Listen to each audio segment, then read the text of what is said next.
collect or to sell fuel at 1,000 naira. In a swift response, however, the federal government, in a statement on Tuesday signed by Nemeka Okafor, the special advisor on media and communications to the Minister of Petroleum Resources, made available to newsmen, refuted the report, noting that it was concocted and ill-conceived to sow discord and confusion in the oil industry. According to Nemeka, the federal government never interfered with petroleum pricing with NNPCL, let alone give directives for price increments. When they just change the fuel pump price, 815 naira per liter, 888 naira per liter. Now they don't sell it now for there now. So all of us they confused. Now that's why you see people stand there moving around with gallon and everything. They not agree sell. See now they just start to say 800 new price 868 naira per liter. That is what they are selling now. Where? At that mobile now. I say I cannot say anything about it. Let all of us suffer it. Because I can just to get a fuel, 2 hours plus, you are still one place. It's suffer. Hoodlums suspected to be illegal miners have attacked residents of MI Wushishi Housing Estate in Minna, the Niger State capital, over allegations that they are using security operatives to stop them from their mining activities. The attack by hoodlums followed the alleged killing of one of their members, which the estate residents claim they have openly threatened to avenge. Sources said at about 11 a.m. on Monday morning, September 2, 2024, residents of the over 500 housing units at the MI Wushishi Housing Estate, located within Minna Metropolis, Niger State, on Eastern Bypass Road, were attacked by some hoodlums suspected to be illegal miners. The attack, which saw the hoodlums break into houses and destroyed vehicles at a time of the day when most of the residents had gone out for their daily activities. The area is said to be rich with solid minerals deposits, especially gold, making it attractive to illegal miners business or mining businesses, while the neighborhood remains highly volatile and vulnerable to violent crimes. When contacted, the spokesman of the State Police Command, Superintendent Wasiu Abiodun, while confirming the incident, said at about 2 p.m. a distress call was received that miscreants thugs engaged in a fight and were attacking houses at MI Wushishi Estate. It's actually the illegal miners that invaded our homes. They came and they said that we cannot stop them from mining in our community. And as such, because we've been putting up a communal or community effort in trying to stop them from mining the front of our houses and domain, they decided to come back and take it up on us. So as a result of that, most of us were not home, and they came back and said that they are going to kill the whole of the residents of MI Wushishi Housing Estate here in Minna, and that if we didn't take time, our families will be the first that they will take up on one by one. Luckily, today they came and then they carry out their threat. This issue of security challenge has been a thing that we have been battling with for quite some times now. And just since last week, it became a more serious matter of concern because of the attitude of the gold miners that have been trooping through this street on and off, day and night, morning, evening. No, they don't have regard to time. So when I came home, I saw my windows are broken. So I called my son. What was that? I said he saw 2 guys coming inside. One was holding cutlass, and the other one was holding stone. They started breaking the glasses. He now started telling them, Yankuri. He said, there's nothing like that they are going to revenge. So that was what happened. So actually, I don't know what happened, but when I got to the gate, I saw the policeman, his body was wet. He was washing his legs. I said, okay, I don't know what is happening. Not until my neighbor called and said, they have entered my compound, that they have destroyed things in my house. The governor of Kano, Abba Yusuf, has set up a judicial commission of inquiry to probe the circumstances that led to the violence perpetrated during the End Bad Governance protest in the state. The Kano governor inaugurated the 14-member panel at the Government House on Monday. He charged the panel to investigate killings and looting and find the sponsors as well as perpetrators of the violence during the protest. In a statement detailing the proceedings, Sanusi Tofa, the governor's spokesperson, noted that Yusuf lamented the economic sabotage incurred during the protest hijacked by hoodlums. President Xi Jinping declared his readiness to work closely with President Bola Tinubu to fully unleash the exemplary roles of China-Nigeria diplomatic friendship and advance China-Africa cooperation. This was disclosed during their meeting at the Great Hall in Beijing, where Tinubu was honored state visit at Xi's invitation. The meeting precedes the 2024 summit of the Forum on China-Africa Cooperation, FOCAC, scheduled for September 4 to September 6 in Beijing. Xi stated that since establishing diplomatic ties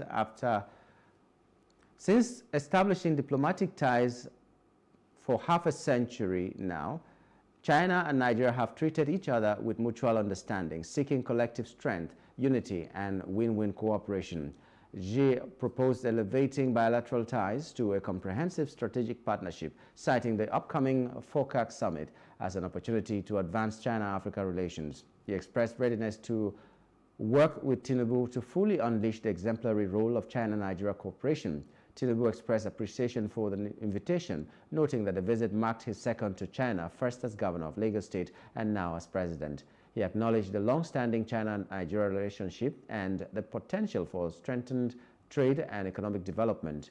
The meeting culminated in the signing of a memorandum of understanding on Belt and Road Initiative projects, news exchange cooperation, and television cooperation, among others. President Tinubu was accompanied by Minister of Foreign Affairs Yusuf Tuga, Senator Uba Sani, Governor of Kaduna, and Governor Abdul Rahman Abdul Razak of Kwara, among others. The National Working Committee of the People's Democratic Party, PDP, has insisted that no member was bigger than the party as a collective. It, however, said it would not dictate to members of the Chief Tommy Kimi-led disciplinary committee how to conduct its affairs. National Publicity Secretary of the party, Honorable Debo Ologunagba, said this at an interactive session with newsmen in Abuja. Abdullahi had said in an interview that the Chief Tommy Kimi-led disciplinary committee summoned the Minister of the Federal Capital Territory, FCT, Nyesom Wike, over alleged anti-party activities. Ologunagba explained that the Chief Tommy Kimi-led disciplinary committee was at liberty to investigate, invite, or summon any party member upon receipt of a petition if it deems it fit. The Governors Forum is a body that has its own regulation, and they respond to issues like this as they come, particularly when it concerns them. I would expect, and I do know that the Governors Forums will speak to that. What we know is that anybody, and this is clear, that there's nobody is above this party, and you must take it home and take it to the bank. It might be slow. It's like justice, because the wheel of justice grinds slowly, but it grinds well, ultimately. What we know is that this party, because it is People's Democratic Party, and we have governors that are very, very committed to this party. Ikorodu Division Peace Initiative Ltd and Guaranteed has organized its third annual scholarship and bursary awards to support students from the Ikorodu community who are studying at the tertiary level.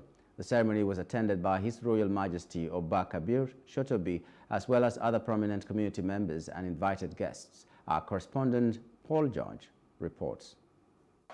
We have invested over 500 million naira in private funds raised through the support of well-meaning individuals and corporate organizations within and outside the Ikorodu division towards sustaining and maintaining our local security outreach. Present at this gathering are primarily sons and daughters eagerly awaiting the advantages that this award ceremony will bring. Also in this gathering are 150 security operatives of Idagiri Ekun, local task force trained at the Nigerian Police College, Ikeja, Lagos. The chairman of the Ikorodu Division Peace Initiative Limited and Guaranteed, Odofin Adeumi Adedeji Ogunsoya, reaffirms their dedication to the initiative by announcing an increase in the allocated budget for the project. In addition, one of the major financiers and the executive secretary of the project, Otumba Ganiyu Olusegun Abiru, in his welcome address reveals the impact on the students. We're a group of committed people. Everybody in NPL is a financier. We are thankful University of Lagos is advising and assisting us in this project. I increase 30 million, 50 million. A round of applause. I am proud to say, so far, a total of 650 undergraduates have benefited from a scholarship at different categories of bursary awards. This gesture has started yielding the expected positive returns through outstanding performances of undergraduates from various higher institutions of learning across the country. Akintunde Soya, the MD, CEO of the Nigerian Education Loan Fund and special guest of honor, has stated that the agency is ready to provide its support. Quality and positive education that is made accessible in meaningful ways, so young people, as they discover themselves and their various skills, aim at contributing positively to the society. There are many other people who need it, who may not be able to benefit. That's why we are here. NELFund is here to spread this across to the widest number of people possible. Why? Because it's going to make an impact on the future of all of us. Oba Kabir Shotobi, the Ayomure of Ikorodu, expressed deep gratitude to the initiators of this program. He said it was a beacon of hope for the future of Ikorodu's indigenes and advised the beneficiaries to remember their roots as they pursue their careers. The chairman of this IDPL, for him to have been called upon to come and render some services on security, and he extended it beyond the security. When you are fulfilled, remember those that are behind. Contribute to the success of this scholarship. It's an ongoing, it's not one-off. I'm really grateful because this scholarship is going to help me for every year of my schooling till I'm done, which is becoming a doctor. So I'm very grateful because it's going to help me become a medical doctor and I can give back to the community. Thank you for maintaining a good grade and first class in my pursuit in my academics. And I'm also going to encourage others to strive for excellence in all that they do, because truly there is reward for being good. And this is one. As the ceremony comes to a close, the awardees are presented with their certificates. Paul George, Plus TV News. From other parts of Africa, an attempted jailbreak in Congo's main prison in the capital left at least 129 people dead, most of them in a stampede, according to authorities on Tuesday. A provisional assessment showed that 24 inmates were shot dead by warning gunshots as they tried to escape from the overcrowded Makala Central Prison in Kinshasa early Monday. Congolese Interior Minister Jacquem Shabani said on the social media platform X, gunfire inside the prison started around midnight on Sunday into Monday morning, residents said. A senior government official earlier said only 2 deaths were confirmed during the incident, a figure disputed by rights activists. Videos that appeared to be from the prison showed bodies lying on the ground, many of them with visible injuries. Another video showed inmates carrying people who appeared to be dead into a vehicle. A Kenyan man wanted in Massachusetts to face murder charges has been extradited nearly a year after he fled the United States. Authorities said on Monday that Kevin Adam Kanyanjui Kangete is wanted for allegedly killing his girlfriend Margaret Mbitu, whose body was found in a car at Logan International Airport in Boston on October 31. Kangete left Kenya's capital Nairobi on Sunday, and he's set to face murder charges at Suffolk Superior Court in Boston on Tuesday. Kenyan Director of Public Prosecutions Renson Ingonga said the prosecution said that the extradition order has earlier been issued by the court in July. Kengethe, who has renounced his U.S. citizenship, was involved in a dramatic escape from a police cell after his Kenyan lawyer visited him in January. Disciplinary action was taken against 4 police officers who were on duty when he escaped. He was rearrested a week later and his extradition case continued. Kengethe's girlfriend Bitu was a healthcare aide in Halifax and was last seen leaving work on October 30 and reported missing by her family. The preliminary investigation showed Bitu had left her workplace and traveled with Kengethe to Lowell, where he lived, the prosecution in Kenya said during the extradition hearing of the case. Outside Africa, 2 Russian missiles struck an educational institution and a hospital in the central Ukrainian city of Poltava, killing 41 and injuring more than 180. Ukrainian President Volodymyr Zelensky said on Tuesday, citing preliminary reports. The Ukrainian leader said he ordered an investigation into the strike and reiterated Kyiv's demands for help from its allies. Prior to the strike in Poltava, several regions in Ukraine were hit by Russian strikes over Monday and Tuesday, which killed 2 in Zaporizhzhia on Tuesday morning and 1 in Dnipro on Monday night. Israeli Prime Minister Benjamin Netanyahu has publicly apologized to the nation for his government's failure to secure the return of 6 hostages who were found dead in Gaza on Saturday. His apology comes as Hamas warned that more hostages could be returned to their families in shrouds if a ceasefire is not reached. Netanyahu's remarks were made against the backdrop of growing protests across Israel, with demonstrators expressing anger at his handling of the hostage situation. Thousands of Israelis took to the streets for a second time and a second consecutive night, demanding actions and criticizing the Prime Minister's approach to negotiations. Protests were particularly intense outside Netanyahu's residence in Jerusalem, where police were reported to have used aggressive tactics, including violently pushing protesters and detaining several individuals. A journalist from the Times of Israel reported being assaulted by police during the protest. The demonstrations followed a weekend of widespread unrest, with hundreds of thousands of Israelis rallying across the country. In Tel Aviv, major highways were blocked by protesters, or as protesters, many waving Israeli flags and displaying yellow ribbons symbolizing solidarity with the hostages, demanded government action. Internationally, U.S. President Joe Biden has expressed dissatisfaction with Netanyahu's efforts, suggesting that the Israeli Prime Minister is not doing enough to secure a deal with Hamas. There are reports that a new proposal may be sent to Netanyahu, described as a final opportunity to reach an agreement.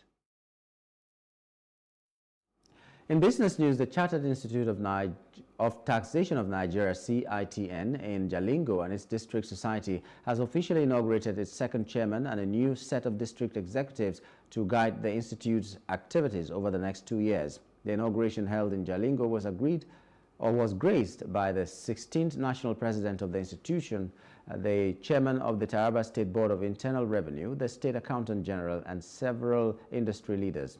Speaking at the event, the Taraba State Accountant General, Mr. Gaius Danjuma, who served as the chairman of the occasion, welcomed the national president and his team to Taraba. He praised the CITN as a professional body with a stellar reputation, expressing optimism that its expertise will greatly benefit the state. Also, the chairman of the Taraba State Board of Internal Revenue, Brigadier General Jeremiah Aliyu Faranso, who served as the host, emphasized the relevance of the event's theme, highlighting its alignment with Taraba State's developmental goals through effective work. The newly elected chairman, Mr. Luka Joel Maza, expressed profound gratitude to all who contributed to the success of the election and the investiture ceremony. He assured that he and his team would uphold the institute's professional standards and fulfill the trust placed in them. The event also featured the presentation of awards to key dignitaries, including the chairman of the Taraba State Board of Internal Revenue and the State Accountant General. CITN, as a professional body, has made a name in the administration of taxes in Nigeria and beyond. And I want to believe, with this track record of the Institute, Taraba State will not be left out. Your visit to the state happened to be at the right time, where the captain of the state, in person of His Excellency, Dr. Abu Kefas, is interested in turning around the state internally generated revenue, IGR. By having a visionary leader now, the governor of Taraba State, who is up and doing to ensure that the over-dependence on federal allocation should be, tackled in the sense that we have to get more revenue now to complement the federal allocation. And when I came on board, I think as of today, we're trying our best to ensure that Taraba State move forward. I will advise, or I will counsel the new chairman to ensure that he too contribute his own effort through by training, holding seminars and workshops. I would like to demonstrate my sincere appreciation to the members of the CIJ Jalingo and District Society for believing in my abilities and electing me for this respected position. In entertainment news, Nollywood actress Mercy Aigbe has officially confirmed the engagement of her friend and colleague Iyabo Ojo's daughter Priscilla to Tanzanian singer Juma Jux. The news comes after Priscilla shared romantic videos with Juma Jux on social media, sparking rumors of an engagement. Mercy Aigbe expressed her joy and blessing for the couple, welcoming Juma Jux into their family. Iyabo Ojo also responded with excitement and gratitude to Mercy Aigbe for her support. And that's the news brief. For more stories, please follow us on Facebook, X, and Instagram, and do subscribe to our YouTube channel at Plus TV Africa and Plus TV Africa Lifestyle. You can also view us from Limex on limex.tv and Glow TV apps anywhere in the world. My name is Nyamgul Agaji. Thank you for being there.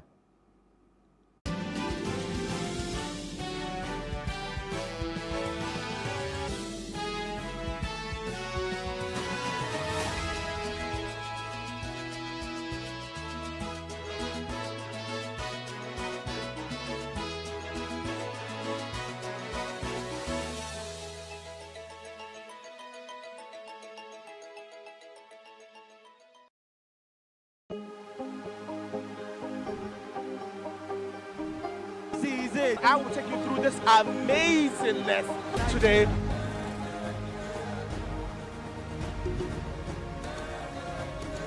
Welcome to Plus Trending. I am Buki November, your host, saying thank you for joining us on today's episode. Welcome back. It's tea time on Plus TV Africa. Practice makes perfect. I'm not perfect yet, but I'm a lot better than I used to be. He's a king. He's entitled to marry 100 if he wants to.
Bayo Onanuga, a presidential aide, announced that the Nigerian National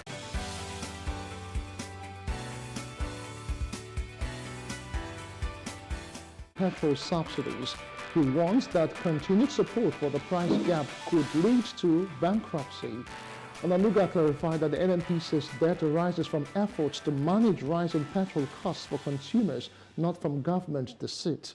Meanwhile, Aliko Dangote, owner of the Lagos refinery, stated that petrol from his facility could be available within 48 hours, pending arrangement with the NNPCL.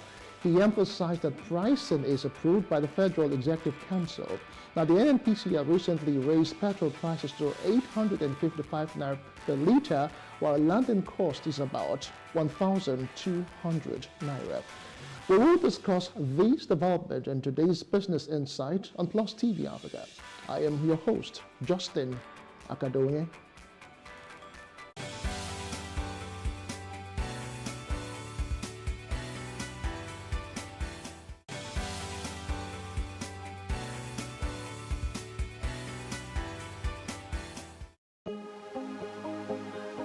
$855 and $897 per litre, depending on the location, amid ongoing fuel shortages and the nation's crisis. Now, this announcement follows reports indicating that NNPCL has accrued debts exceeding $6 billion to its suppliers. Now, correspondents reporting from Abuja and Lagos confirmed the price changes on Tuesday. According to the report from Abuja, the price has surged to 897 naira per litre, while our correspondent in Lagos noted that the NNPC station on Awolowo Road has set the price at 855 naira per litre. Well, let's take excerpt from the NNPCL's announcement and the reactions, and of course, key point from Dangote's press briefing. I will come back to discuss some more. They just change the fuel pump price, 815 naira per litre, 888 naira per litre. Now they don't sell now for there now. So all of us, they confused. Now, that's why you see people stand there moving around with gallon and everything. They're not agree sell. See, now they just decided to say 800, new price, 868 naira per litre. That is what they are selling now. Where? At that Mobi now. I say I can not say anything about it. Let all of us suffer it.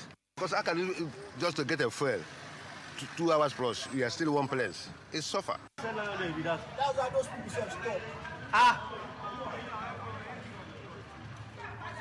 8:55. Latest news. 8:55. NNPC. Awolowo Road, Ikoyi. Doing that, it will give a lot of stability for the Naira, where now you remove 40% of the demand of dollars in the market, and that will actually stabilize the market. But that's not it. As you know, there's quite a lot of what you call round tripping, where people now do documentation and the fuel does not come into Nigeria, and this is a fact. So right now, as we have this refinery working, it will show the true consumption of Nigeria. We can track every single loaded trucks, and we will try as much as possible to track the loaded ships. We will now take you can see that this is the sample. This is the sample of the petrol. It might be a little bit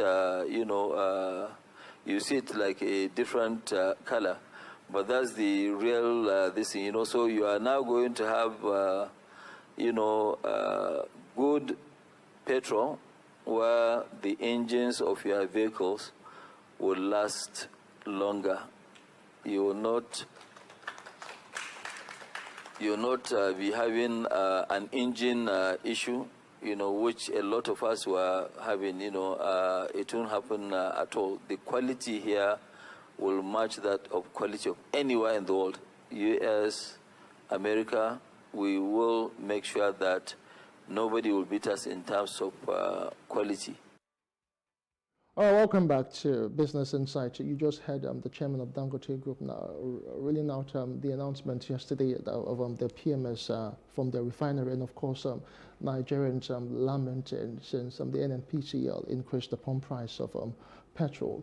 Well, I have public affairs analyst Mustafa Ewinla joining me now for further discussions. Good morning to you, Mustafa. Thank you for having me, Just. All right, this morning, when it's an issue of fuel, practically everyone, gets the pinch. Everyone is affected. So Absolutely. I was discussing with colleagues when I got to the office today. Incidentally, the report generally was like the increment had gone over 400, as in transport cost, which is one of the ripple effect, has gone up for way about 400 to 500%. Incidentally, people who were commuting from the mainland, reports were like, as of last year, it was between 500, 800 to get to Victoria Island. Today, the average cost is about 2,000 to 2,500 naira. So, with this latest development, did it come to you as a surprise? Because by Monday, NNPC issued a statement saying that they are having financial issues and they are owing debt, and the next day, voila, pump price has been increased.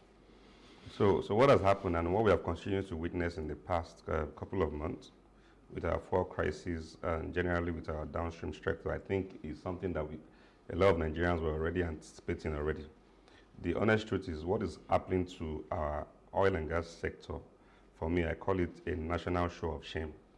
How so? Yes, for a country like Nigeria that happens to be one of the largest oil producing nations in the world, to be going through this mess every other time, and we have seen what has finally happened yesterday. NNPC has taken up their price to 897 naira per liter. So that is just to tell us I think we need to brace up as citizens.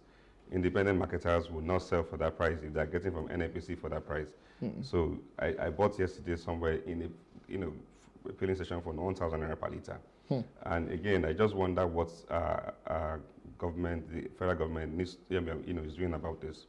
I saw a video of Mr. President speaking in China yesterday, and he was saying that Nigeria is the biggest economy in Africa. I think Mr. President is not properly informed. Nigeria used to be the biggest economy in Africa. Now we have lost that position, that glorious position, to a country like South Africa. Our current GDP right now is way lower than the GDP of South Africa. And these are because of the economic issues and the policies that we keep churning out as a country. South Africa right now has the biggest economy in Africa. And they didn't get that by increasing pump price. They didn't get that by increasing pump price. South Africa has a GDP of over $373 billion, followed by Egypt, followed by Algeria. And these are countries that are smaller than us in population. As a country, instead of progressing, I think we are rather retrogressing. It is very sad, very, very sad, because whatever we are doing, we have been talking about inflation since the beginning of this year. What has just happened with NNPC now increasing the pump price, it just further tells us that inflation is even going to go deeper. Nigeria has become the largest debtor in Africa, #1 debtor in Africa. Our public debt and our domestic debt right now is put to about $91 billion US. If you convert that to naira, that's about 121 trillion naira. So again, I think that this is not a good step for NNPC. Well, we're happy for people like Dangote that is trying to say, let us see how we can salvage this situation. If Dangote's refinery has a capacity of 650,000 barrels per day, if he starts to distribute petrol to petroleum companies like the oil and gas and the filling stations, I think the price from Dangote is going to be far reduced. Do you think so? Because I just have to butt in there because he had a press briefing yesterday, and incidentally he was probed further concerning the price. What he said was not, I don't know, in my head, I don't know if that's the Uhuru that we are expecting, because he's saying that it has to be determined, by the Federal Executive Council, NNPC. The bottlenecks and everything that happens in Nigeria. In my head, I was thinking, since he is a private company, then he should just go with the forces of demand and supply. Why do we still need to have government's intervention in all of this? Because at the end of the day, politicking might even come to play. So clearly, some of the things affecting us as a country, some of our policies, and I've said it, and we cannot be playing politics with issues like our petroleum sector, because everything we do as a country, we depend so much on petrol. For you to run your domestic errands, for you to run your organization, for manufacturers, for agricultural farmers, they need petrol to run. So it's going to be very difficult for Dangote to come up with his own price for petrol, because whether you like it or not, it's still under the Federal Republic of Nigeria, and NNPC is still more like the governing body that governs whatever happens in that sector. Because right now he is actually competing with NNPCL. Yes, he's competing with NNPC, but again, a lot of times NNPC still needs to get some certain consent from NNPC, because NNPC is more like the regulatory body in that sector. In terms of price control. In terms of price control, yes. And whatever it is, I just think that there needs to be some sorts of, soft landing for this man. Still, this man has invested so much he in that has, refinery. He has, undoubtedly, he has invested so much. At the point, he was getting so frustrated. But my issue right now would be that, do you foresee a fair deal? Do you foresee a situation where Nigerians can actually just go to bed with both eyes closed in terms of the cost of fuel? Because at the end of the day, most Nigerians don't trust the policies of government, and they feel that if the government has to bring its own input in terms of the NNPCL, Federal Executive Council, and Dangote, that it might just be business as usual. So the thing is, I feel that Dangote is going to be given a fair deal in terms of the pricing, but my biggest fear is I'm not sure the pricing will be lower than that of NNPC. But naturally, if Dangote is refining his crude oil, it should naturally be lower than. So if Dangote is refining at a lower cost compared to what the NNPCL is putting out there, so shouldn't he be selling at a cost that will not be at par with the NNPCL? So at the end of the day, Nigerians have been looking forward to this breakthrough, as it were. So naturally, that's supposed to be the model. Yes. Because NNPC right now exports their crude oil to go refine right now. Because now in Nigeria we only have less than 9 or 10 refineries. The 4 that the government has, the Port Harcourt, are moribund. I saw a video of the NNPC boss, Mele Kyari, saying that Port Harcourt refinery will start production in August. And the question that people were asking yesterday was that, which August? We are already in September, and production has not started. So are you talking about August is 2025 or 2026? But this, because definitely not this August anymore, because this is a new month already. So I feel that naturally the price from Dangote should be way cheaper than the price from NNPC, because Dangote refinery is a local refinery here, and is not doing a lot of exportations anymore. So everything is going to be done locally here. So if we can get a price of, say, 500, 600 naira per liter from Dangote, I think that would really do a lot of Nigerians a lot of good. Because I tell you, what is going to happen in the next coming month, if you need to go around Lagos now and see the queue everywhere. The queue is really crazy. It is really alarming. My biggest worry is the kind of impediment that queue is causing on the road. Yes. I was practically, yesterday I spent from Ajah to VGC, I spent almost 2 hours just to get from Ajah to VGC because of the filling station by the roadside by VGC selling for. So people are wasting productive hours on the road because of people trying to buy for. And so I think something needs to be done about that. So that's where we need our last mile officials and a lot of traffic wardens to come to our rescue. These guys are doing their own business. The local independent, the marketers or the filling stations are doing their own business, while we going about our own businesses are held up in traffic because they're trying to do their own business. It's wrong. It's wrong. So we just hope that in the next coming weeks, we are able to see something more holistic from the federal government. The president of this country is the Minister of Petroleum, and I think that he needs to rise up to this occasion. Speaking of rising up to the occasion, let's still talk about what's been happening with the NNPC, because you will agree with me that it has a whole lot to do with the current situation that we are facing. Onanuga has been in the news since yesterday, the presidential spokesman, and he was saying that the NNPC cannot continue paying, he called it petrol price differential, in as much as people are still saying that the federal government is still paying subsidy. There's been a whole lot of nomenclature as regards that.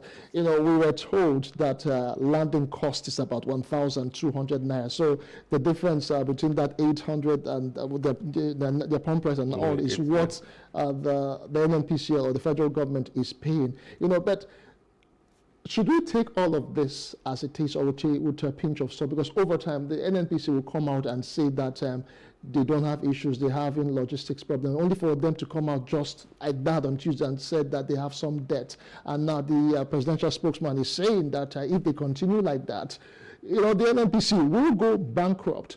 So should there really be a renewed call for further unbundling of the NNPCL as it is right now? Because over the years, it's been one issue to the other. If it's not one thing, it's the other. So for me, I think generally NNPC as a federal government arm or a company, that for me, organization, I think there's need for the government to look into that sector properly. There's a lot of irregularity in NNPC, and I've said it over time. And I think that the president needs to intervene timely.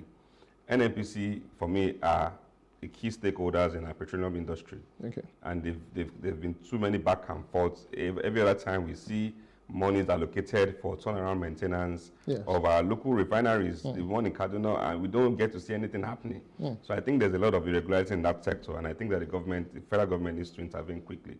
I'm not particularly happy with their performance in the past couple of years. In fact, particularly since when fuel subsidy was removed in quotes, we have seen that we are still Nigerians. The whole idea of fuel subsidy was for Nigerians not to buy fuel at a very high cost, and look at how much we're buying it now. The other time we had Occupy Nigeria, when fuel subsidy was removed, the president then, I think Goodluck Jonathan also, had to bring back subsidy just to cushion the effect, to reduce the effect of the subsidy on Nigerians. But now subsidy has been removed. We're still buying cost now at the cost of 1,000 naira per litre.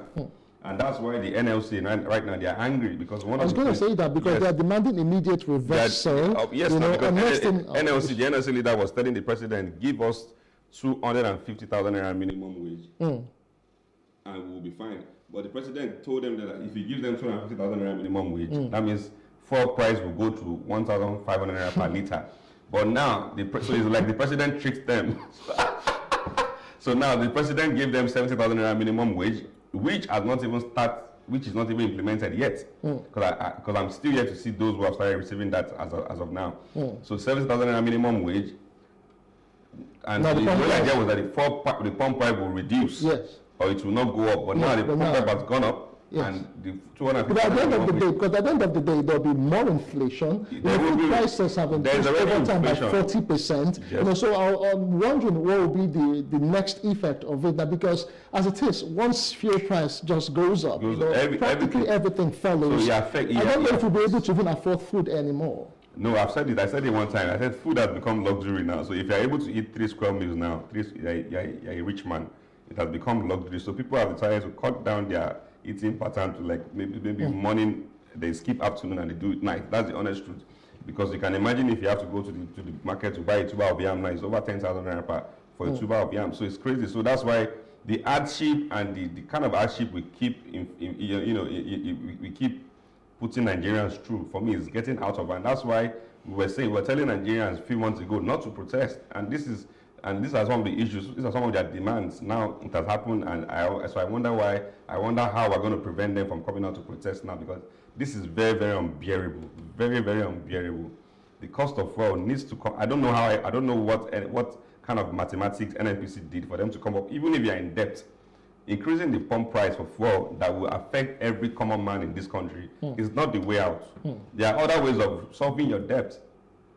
We keep that making Nigerians better without making Nigerians, pay the price for the debt that you're owing. When Nigerians there, when you borrowed money, we're not there. I mean, we're not in that meeting. So for you to come up with that reasons, because the NNPC is in debt, we need to increase the pump price. You are spreading the hardship across the board, and the ripple effect of that is going to be very, very bad. So do you really think they are really being transparent enough, because if you follow the body language over time, you know, the fuel scarcity that have been on months on end, and the issues of logistics, you know, next thing we'll sort it out before the end of the month. You know, we don't have issues. Next thing, they came out to say that they have debts of this amount. The next day, you know, they're increasing pump price just like that without, I don't know how they arrived at such figures. I don't know if Nigerians were really carried along. I don't know if there was some sort of, stakeholders meeting or something. You know, how not transparent really has, you know, the government been in terms of this issue of fuel pricing, you know, fuel cost, and then even fuel supply? So for me, I don't think that the government has been transparent enough at the point of taking a lot of all these policies. Any policy that is not people oriented is not going to see the light of the day. As a government, one of the key things we must consider when making any policy is this policy people oriented? Is it going to solve the problems of the masses? Is it going to solve the hardship that the people are currently facing? If that policy is rather going to bring more hardship, then there's no point for that policy, because the government is all about the people, and if the people are saying that no, this hardship is too much. I saw a video of one lady online yesterday raining curses on the president. Yes, we're not saying that that's the way to go about it, but all we're trying to say is that people are angry, people are hungry, and when somebody is hungry, there's naturally anger will come from such persons. So I think that generally the kind of policies we're churning out as a government needs to be rejigged. As a government, policies on petroleum product is a very vital policy that stakeholders should be consulted. By policies again, sorry I'm brought in, by policies again, do you think we should further streamline the downstream sector to the extent where there'll be more active players and competition would actually play out, and at the end of the day, the forces of demand and supply would hold sway, and maybe just somehow, you know, the pump price just might fall? Because right now, everyone has been hoping and relying on Dangote, you know, rolling out his products, which will start, he said, maybe in the next 48 hours or so. But then, don't you think if we have more active players or so, because the other day now, the NNPC was talking about getting operators to handle the Warri and the Kaduna refinery. In your opinion, just how far can all of this go? So I think that it is very important to say that Dangote refinery is not the first individual refinery in Nigeria. We have well over 6 refineries across the country. We have the Watersmith refinery in Imo State that has about 5,000 barrels per day capacity. We have the OPAC refinery in Delta that has about 1,000 barrels per day capacity. We have the Edo refinery. So there's a lot of, but the thing, I feel that over time, the activities of these refineries are being scuffled. There's too many regulatory orders that is not allowing them to function properly. And I feel that if such people are having a lot of challenges, after the Dangote refinery that has 650,000 barrels per day capacity, the Port Harcourt refinery is the next big refinery that has about 150,000 barrels per day capacity, but it's not functional. So I think that the government needs to help these local refiners, the ones I've just mentioned, the people like Dangote and all that. They need to help them, give them a soft landing to make, if all these refineries are working effectively, there's going to be enough supply to go around. And the issue of, also another critical matter is also allowing other players to come into the, I mean, there shouldn't be monopoly. There should be as much as, we should have as much as, if we have 100 people showing, applying for, to have refineries, they should give them, make it easy for them to come in. And when we scuffle activities of the current refinery owners, they're also going to discourage prospective refinery owners who want to come into that sector too. And that's what's playing out now. And that's why we keep seeing companies leaving the country because of all these regulatory orders and all these hassles. Okay, so last word now for Nigerians, commuters. What would your last word be in a few seconds? Well, I think my last word is going to be for Nigerians. I think we should, as a country, as a people, we need to brace up. Again, we need to continue to hold our leaders accountable. Policies like this will consume us as the country, and we must not allow it to happen. All right. So we just have to, stand together as one country, as one people, speak together as one voice, and hold government to account, as Mustafa has said. And just hopefully, let the government agencies be as transparent as possible, so they don't just come up with policies every now and then. Nigerians will now continue to pay the price for all of this ineptitude, as it were. I must say a very big thank you to you, Mustafa Iwela, Public Affairs Analyst. So that's the size of the show for today. And many thanks to all of you who have sat back to watch. My name is Justin Academy. See you again next time. Bye for now.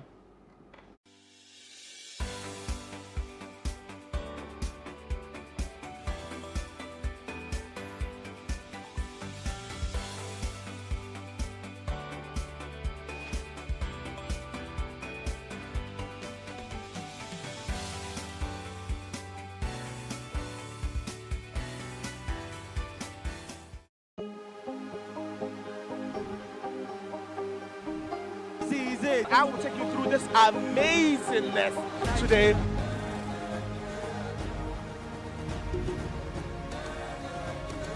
Welcome to Plus Trending. I am Buki November, your host, saying thank you for joining us on today's episode. Welcome back. It's tea time on Plus TV Africa. Practice makes perfect. I'm not perfect yet, but I'm a lot better than I used to be. He's a king. He's entitled to marry 100 if he wants to.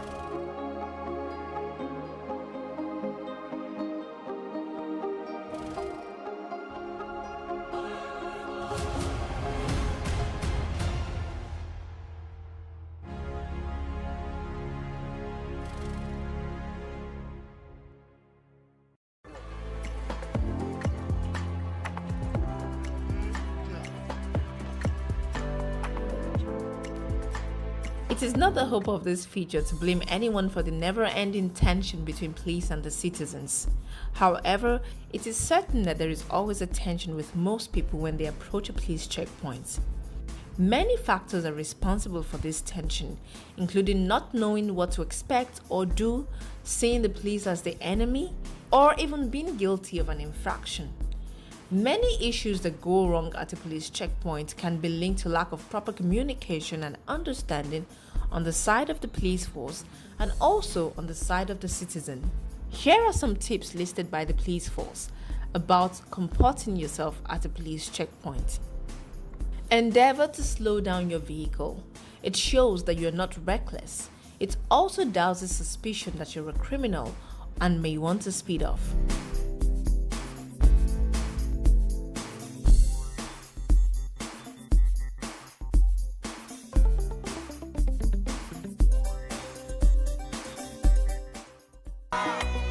Turn down the volume of your car stereo. Courtesy demands this. Besides, you are able to hear each other better. This simple act will help you win the confidence of the security operative. Keep your hands visible to avoid unnecessary suspicion or fear by the officers that you're attempting to bring out a gun or other harmful objects to attack them. Turn on the inner light of your vehicle while approaching the cops if at night. It readily sends an unspoken message that you have nothing to hide. That's the nature of your job, officer. Don't worry. That's the nature of your everything job, will be fine. Be friendly and cheerful. Commend the officers, especially when you see them working under very unfriendly weather conditions, such as rains and harsh harmattan conditions, excessive heat, cold, or sunshine.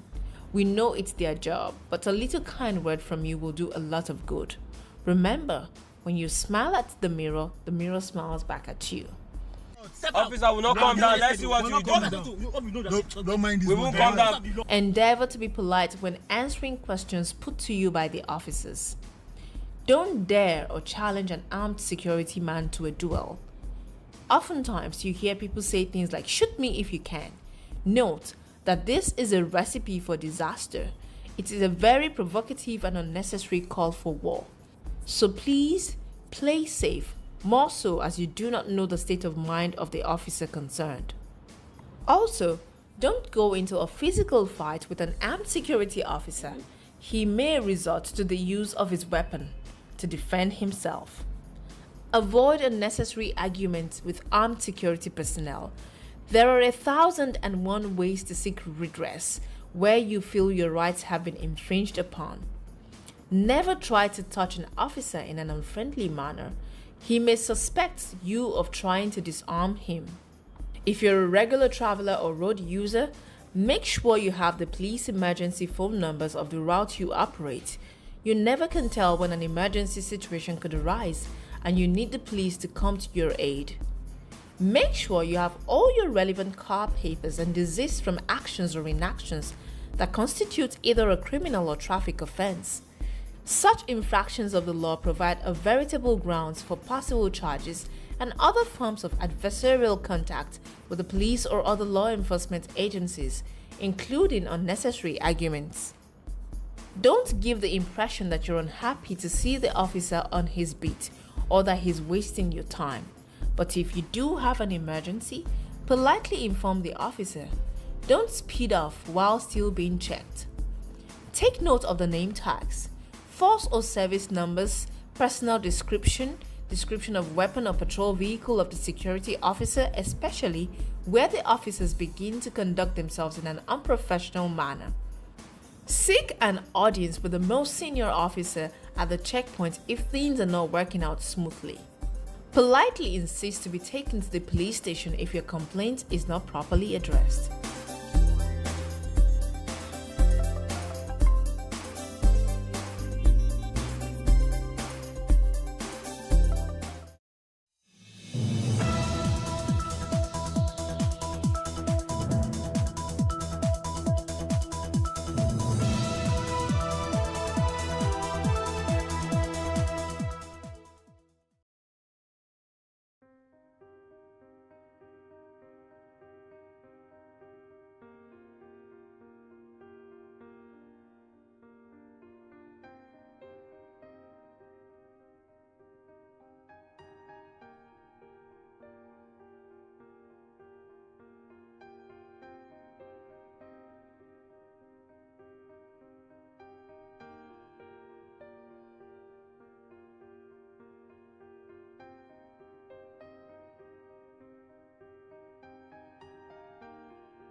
I was just calm. I just kept calm, like, okay, let's see what's going to happen next.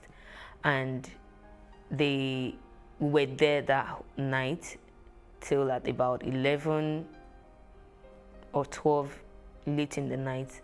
And then they brought a bus. So they packed all of us. The bus was empty, like they had removed everything inside the bus. They made us sit. We sat in the bus and we drove. So we drove for a couple of hours. I can't remember how many hours, but like close to 7 hours. So on daybreak, I saw where we got to was like a house, very big house, gated, fenced and all that. And they just dropped us there and turned back. So I was surprised, like, So for the first time, and I had to ask the 4 ladies, the 3 other ladies that we left together, please, do you guys really know where exactly we are going to? Like, this whole thing is really looking blurry to me and I don't understand anything anymore.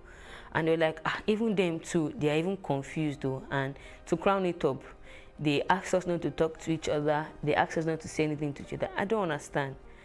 So I just looked everywhere and saw that, okay, there are batches and batches of people seated at different corners. Okay, so I really need to ask questions.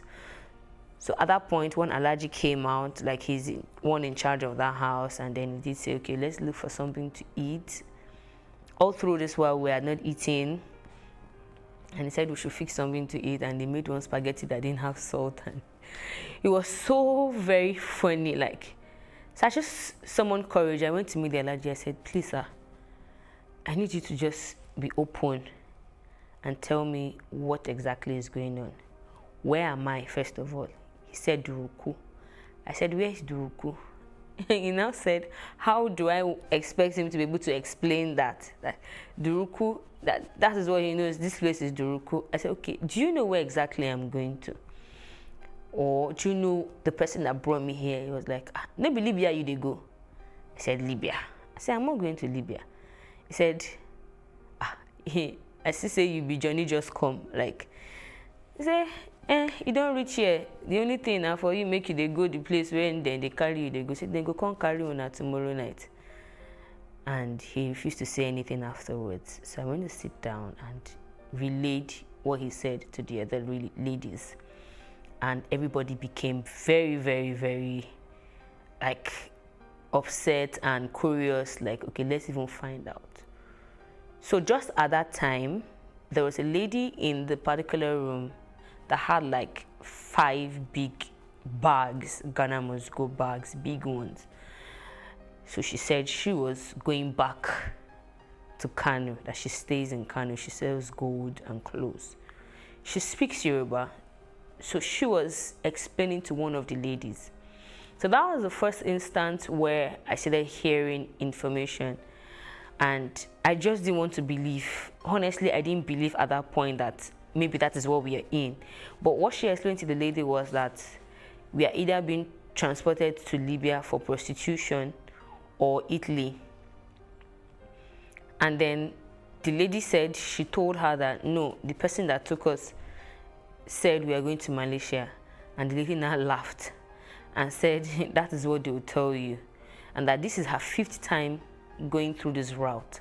That was the same way she was deceived, but she ran away and was able to find someone who helped her, and eventually that was the person she got married to. And now they are doing like illegal business. She goes there, buys stuff, and goes back to Kano to go sell. So I said, no, it cannot be possible. Like, we all agreed that it cannot be possible, because that was not what they told us. Looking at what the first guy told us, what the magician guy told us, what the lady told us, that it cannot be possible, that maybe hers is a different kind of connection. So fast forward from there, they came to pick us the next night in a Hilux, arranged us, and we drove for like 3 days non-stop. Okay, we had 2 stopovers. The first stopover was in a very cold, white place. Like, I have never seen that kind of cold in my life before. I was shivering to the brain. Like, I just couldn't imagine why I was going through this. Like, if these people really want to help me, this is not a way to help someone. You cannot be helping someone and the person is in pain. So, but I couldn't really say much because I was already in it. So we drove for days, and on the 3rd day where we stopped was really looking like, I didn't know what to call the place. There were thousands of people, young ladies, guys, and they were calling it ghetto. This is ghetto. They were calling the particular ghetto. The ghetto had a name, and they said, okay, now we can go and have our bath. So for the first time after 7 days, we're going to 8 days, we're going to have our bath and have change of clothes. So first of all, my concern was to even just let me even have a bath first and find something tangible to eat. So they made rice, we ate. In the midst of eating, I started hearing conversations. So I said, okay, since they said we should not talk to anybody, no problem. I'm going to find out everything I need to find out, and if possible, go back from here. So during conversations, I heard people saying, they will tell you everything possible, that here it is Libya they're taking you to. You either go and work as a housemaid, or you go and work in connection house, all manner of things. And at that point, it really dawned on me that what that lady had said earlier was very true. So the other 3 ladies, 2 of them now came to meet me when I was sitting down. I'm like, see what I am hearing. I said, okay, even me too. I heard the same thing. And we're like, are we sure we want to continue this journey? So at that point, I was really upset with myself not to have verified whatever information I got. I started crying. I was in pain. Like, why will I be going through this? Like, no. Even if, for crying out loud, this is not help. This is like putting me in a pit where I can't talk, I can't communicate. Now there is no communication, nothing.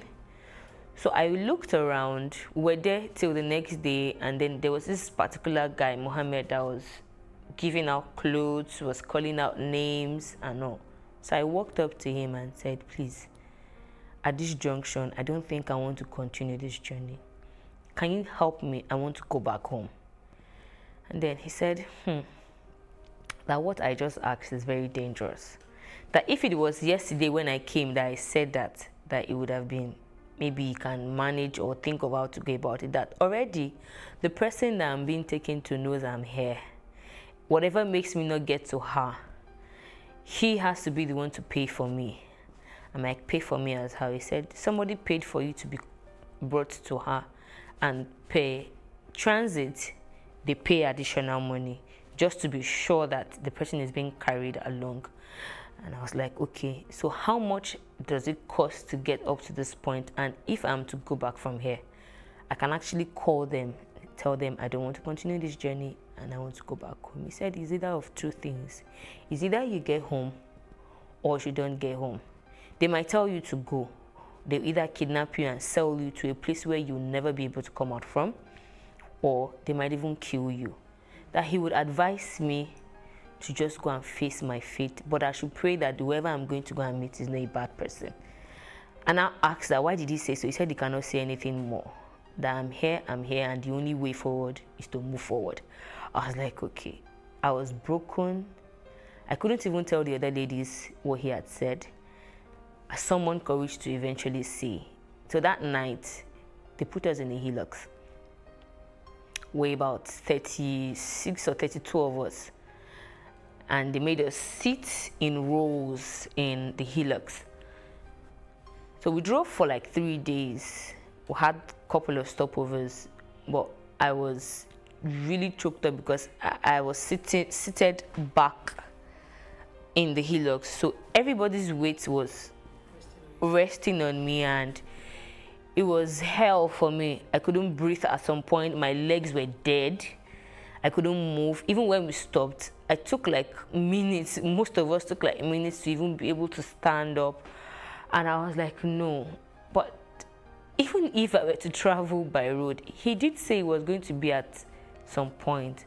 At least by now, the traveling by road should have stopped. And that was...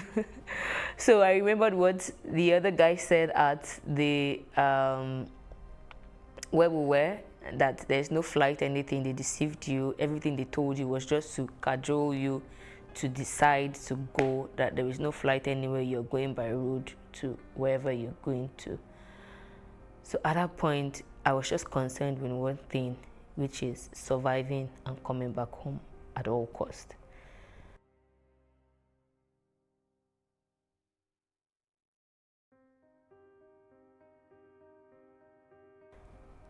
So after the first stopover, I became sick a little bit. I started having too many issues. So I decided not to sit in the hillocks again.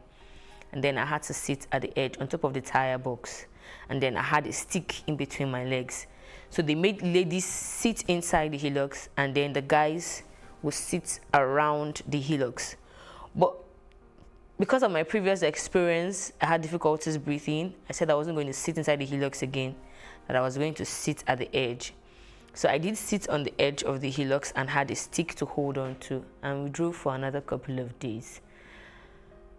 The experience in the desert was, it's not sometimes when I think about it, I just smile. My smiling is not that, okay, I'm happy, but I wonder how I was able to pull through. I wonder how I was able to manage my health. I wonder how I was able to cope up mentally, emotionally, thinking about everything I had left back at home, everyone. I kept them in the dark. I didn't really say much.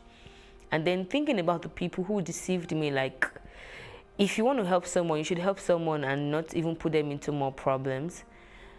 So a lot of things were racing through my mind. I got so discouraged at my own life. I felt really bad that I was impatient. I didn't ask questions. Of all places, why would I be going to Libya to do what? Like, I wasn't even, I couldn't really define the feelings I had then. But at each point, what I always did was to just pray to God that, God, I know that I have done wrong not to have even look out for my own self. But I'm asking for just one thing. Wherever I'm going to, make sure you take me back home, healed and healthy. So we had another stopover. I got beaten along the way by Arab men.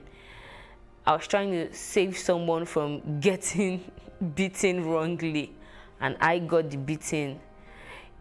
Difficulty, there was no food, there was no water, the weather was, the sun would be shining and scorching, and the cold was extremely cold. Like, I couldn't really, there was no definition of everything that was going on. I was just bleak and blank. At a point, I was regretting every step from my friend. I started cursing, so she knew about this. That was why at a point she disappeared. She didn't really see anything. And even when I asked her about it, she pretended not to know anything about traveling. That this guy didn't tell her anything about traveling. I'm like, but you introduced me to this guy, so it's not possible for him to come tell me something about traveling and you didn't know. I thought so far and wide to the point where I felt okay. I know I'm not going to die. I know I'm not going to die. I know I will go back home, and I'm so going to fish these people out and really find out the reason why they ever did such to me. At some point, I became very ill. I had very bad cough because I refused to sit again at that point. We had sat for like 3 days.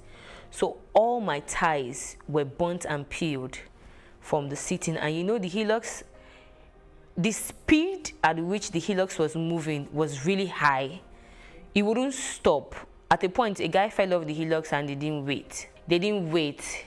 The drivers were so mean. We don't understand their language, they don't understand our language. So even when you're beckoning on them to say, oh, something is going on. There was a time a guy was throwing up. He was feeling, okay, I think it was about throwing up. So we're like, okay, maybe if he stops. We tried beckoning on them, and if they come out, the next thing they do is to probably hit you with something, saying all manner of languages. We didn't understand. We couldn't speak to them. They couldn't speak to us. It was hell for me. So because my laps were peeled, I couldn't sit again. So I now stood behind the pavement of the main Hilux box. And then that journey was for 5 days. 5 days of cold, 5 days, as in I couldn't breathe. I couldn't breathe. Like at some point, I would just cry and scream out loud. Like I wish the sky could even feel my pain. Like there was no definition to what I was going through. And I just kept crying and crying and crying. After crying, I'll console myself. You're just crying. You see, everybody here, they also have one reason to cry.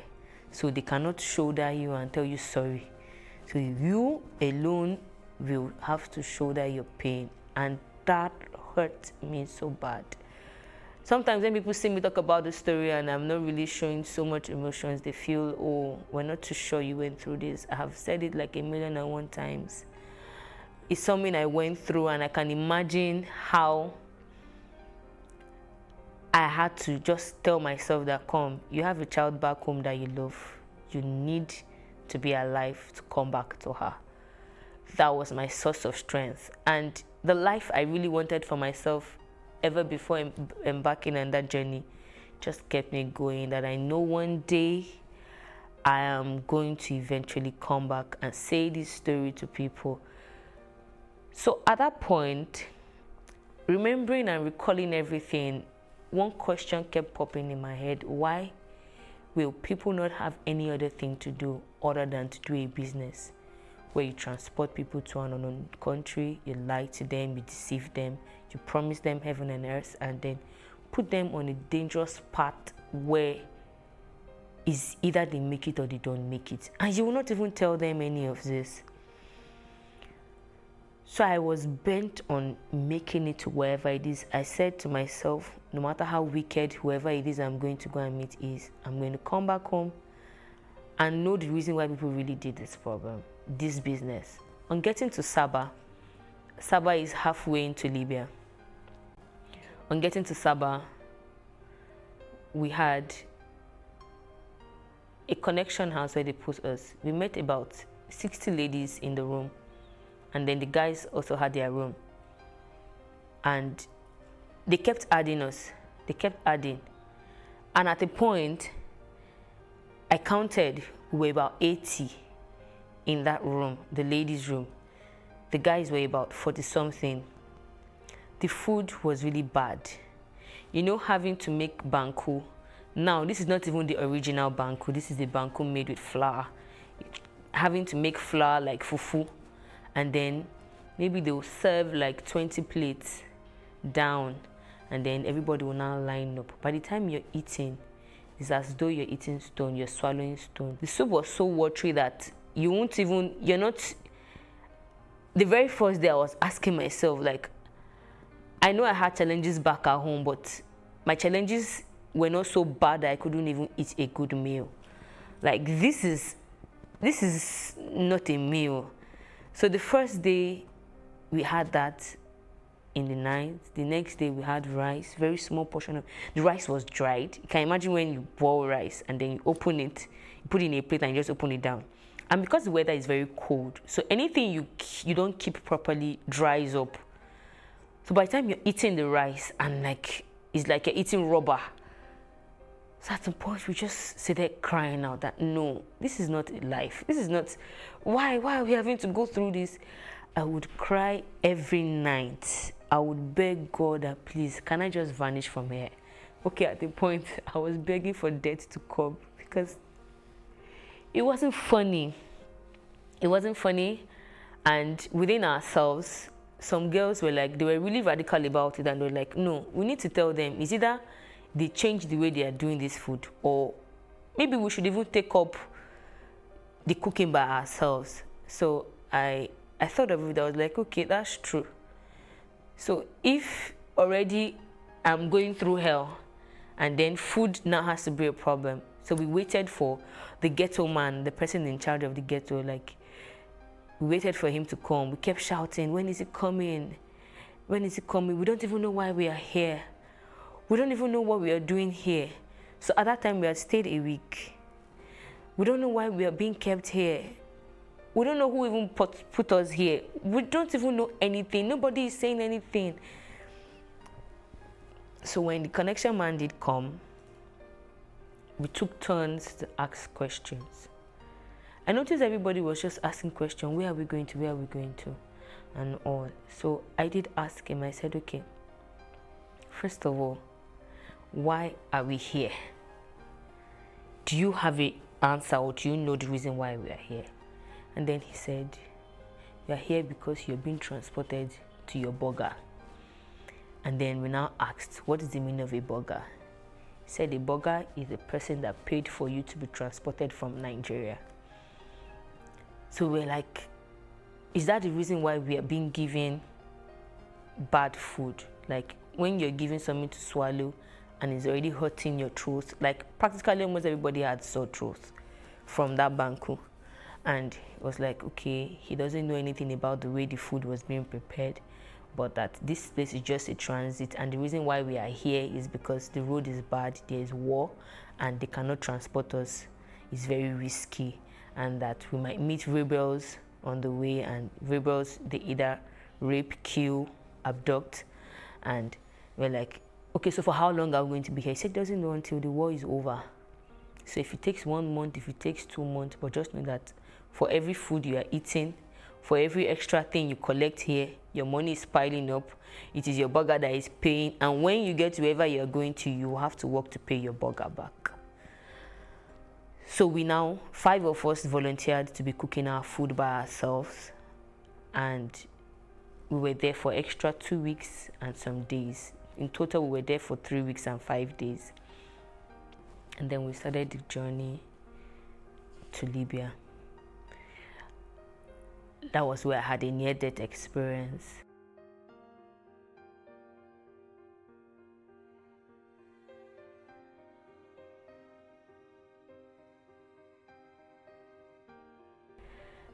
So we were somewhere, we were kept in a particular house where they locked us. There was no light, nothing. And then we were pressed. We had traveled, we had drove for like 2 days, and they put us there. So, but before we entered, we were already beckoning on this boat that we want to ease, we want to ease. They didn't even want to listen. They were just pushing us like, how can you people just be pushing somebody like animals? We don't even know where we're going. Like, this is very unthinkable. So I held that urine for good 2 days. So the next morning when they came, now see them begging that, please, we want to wee. So the man was, arrogantly, he was talking, and he went to get a gallon, like this aluminum gallon. We now looked at it that, how a guy can pee in this, but how can a lady pee in this? And from the descriptions he was giving us, he meant that we shouldn't allow the pee to spill on the floor. So we said, okay, all the guys should pee first and the ladies would take turns to pee, which was what happened. And somehow pee actually spilled. So by the time he was coming back, when he opened the door, so the pee, pee wouldn't, and you can imagine pee that stayed, the smell, it was awful. He was angry. He went back, he went to get a stick, and he was holding like 3 different things. So I was wondering, what does this guy want to do? At that point, everybody had their heart in their mouth, because the moment you see them holding anything, they can hit you anywhere. They can hit you anywhere. So he was now asking who spilled pee on the floor. They were pointing to the wrong person. So I was just watching initially. They were pointing to and he was going to start beating her. So I was not like trying to say, no, she wasn't the one. You see, when that spring landed on my head, this spring they use in water closet. Very strong and thick. And all I knew that was going on was that I was screaming at the top of my voice with both hands on my head, because it actually hit me on my head. And when I gave birth, like 8 months, when I was 8 months pregnant, I fell in the bathtub and had a slit on my head from the tiles in the bathroom. So sometimes that part of the head still hurts. So when he hit that spring on my head, it was exactly on that spot, and he did it like 3 times. He kept hitting the spring on me. I remember crying till I didn't know what was going on. And for the first time, when they say people have transition, I always wonder. I knew, but I could hear myself crying. And I was just crying, as in, bitter tears, you cry bitter tears, and you just have to still be the one to tell yourself, you have to stop. So by the time I woke up, the other ladies were like, you need to see the way they were rejoicing, because they said they didn't believe I was going to still come back to life. The head was actually bleeding at that point. And at that point when I woke up, they had cleaned it, they had tried everything. I remember when they were pouring water on me. I remember when somebody was tapping me and everything. And I was like, they started explaining what actually happened. That the moment he hit that spring on my head the second time, I started screaming, and they noticed I was bleeding, and I cried, and I just went mute. And they were telling him that she's not talking, and the man just told them, bara, bara, bara, bara, and he went away. He said they were praying, they were begging God that this girl must not die. She has been like a source of strength to us. If she dies here, what's going to happen and all that. It actually took me 4 to 5 hours before I woke up. And at that point, I had lost strength, I had lost everything. So there was a lady we met in that place that had a phone. So that was the first time I had to beg her. I'm sure it was because as a result of what had happened, she did not allow any other person use her phone. They would normally not allow you use their phones. So I couldn't even tell my mom what I was going through, because there's no how she would hear my voice like that and not panic. And I know the kind of mother I have.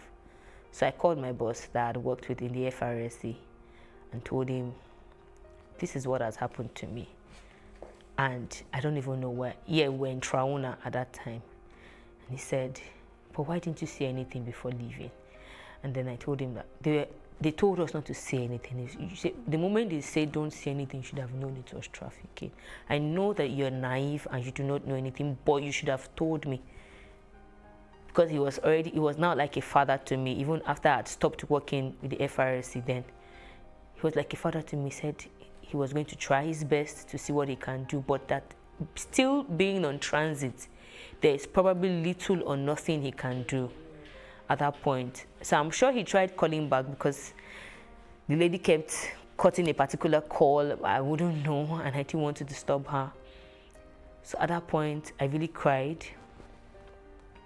I cried. That was the only thing I could do. I just cried. Like, I have never suffered like this in my life before. Even if I'm to suffer anything, it shouldn't be suffering from a decision to have a better life. So long and short was, we got into Libya and they kept hiding us. They lay us in hillocks, cover us with tarpaulin, you know, hiding, running, making sure you're not seen, number of choking, you have to be there, sometimes 3 hours, 2 hours. You won't be able to breathe. You can practically feel life leaving you. You're sniffing each other's air, and you know, in the midst of all of this, some people will be fighting and quarreling and beating themselves. You know, I just couldn't imagine why. And even in that, some people decided they wanted to go do this thing, like they wanted to travel this way. I didn't know anything like this existed. I didn't know anything of such even happens. Finding myself in it was like the biggest dream I never wished to have again. So, found ourselves in Libya, and the first thing they did, seeing Nigerian girls and women, I was like, okay, so finally, we have gotten to our destination. So, what's next? Entering that house, I knew this is going to be a big problem for me. Because already I was upset. I was ready to yell at anybody. And then the first thing they made us do was to strip ourselves. I was like, okay. So I did remember at some point in the journey where a particular guy, we met him somewhere, and he also gave us a hint of how it actually goes. He said they're taking you to the garage. And then I now asked, what is the garage? He said the garage is a place where they take Nigerian girls to. And that's the most common place that they take them to. And they're going to take you to the connection house. And what they do normally in the connection house is sex trade. So I said, no, I'm not going to do that one. He said, you will not have a choice. He said, they'll make life hell for you. You will not have a choice. So he now said that if eventually I get there, and that is what it is, that I have an option to run away. But it's very risky. And then he did give me his number and said that I must not write that number anywhere, that if they see that number with me, they will beat the living daylight out of me, because they will know that I have contacted the burger as well. So he made me cram that number. 2 of us, we crammed that number to be sure that we didn't forget the number. But you see all the experiences we went through afterwards. At a point, I couldn't even remember the number anymore. And then I remember what he said. He said, you just have to help yourself remain strong.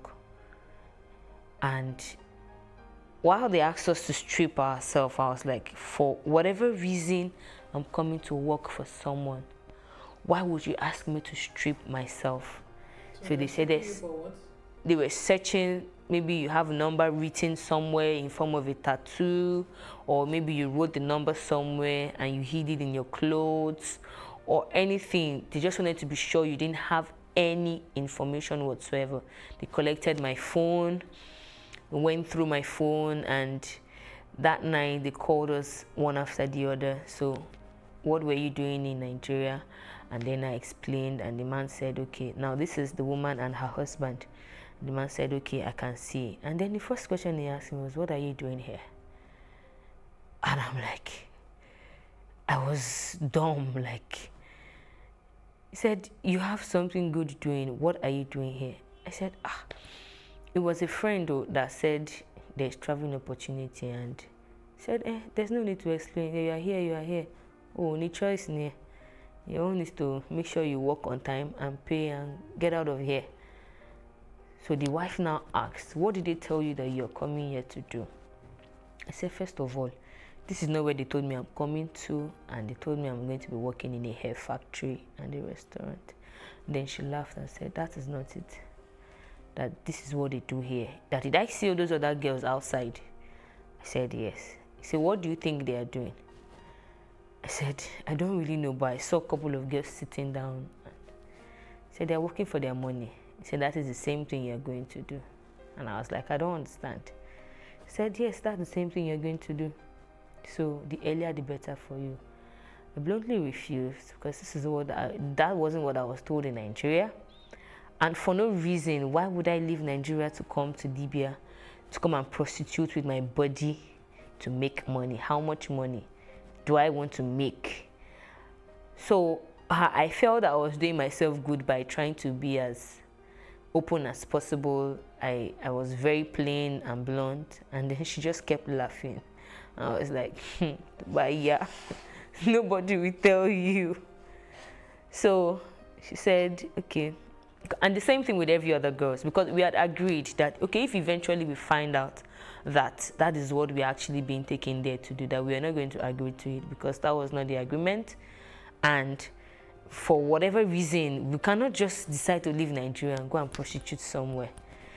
So she was like, she knows that girls that they just bring from Nigeria are very stubborn, that she will give us 3 days to go and decide. But in that 3 days, we should be watching at the other girls to see how they actually go about what they do. And the first day went by, second day went by. I vowed to myself, I said, nowhere in heaven's name will I live this kind of a life. Like, it was so absurd. I was grieved, I was bitter, I was angry, all manner of words, because looking at all the experience in the journey, I almost died, and then all for what? To come here and come and use my body to work to pay someone. I'm like, it didn't make sense. I cried every minute I remembered. And on the third day, she did call us to ask us if we were ready. I told her that she has to look for another job for me. And then she said, okay, since I don't want to take it easy, since I don't want to take it the easy way, that they'll show me how they also go the hard way. So that night, we didn't even know what she meant. That night, a girl was brought in, and we watched more than 5 people beat that girl black and blue. Wow. She had also refused the connection house where she was taken to. She had also refused to do the same connection house job. It was actually a burger that brought her, but they took her somewhere else. So they said she was being stubborn where she is, or where she was, and then they brought her back to the burger. Madam, come and take your girl, give us back our money. She said she knew the work. They beat that girl to stupor. They beat her to the point where I sat where I was, and I told myself, I said it out, like, these people are not humans. Like, why? On seeing the way they beat that lady, I was like, so I will also come to this point where they will have to beat me to say, yes, I will do it. I said, I would rather die.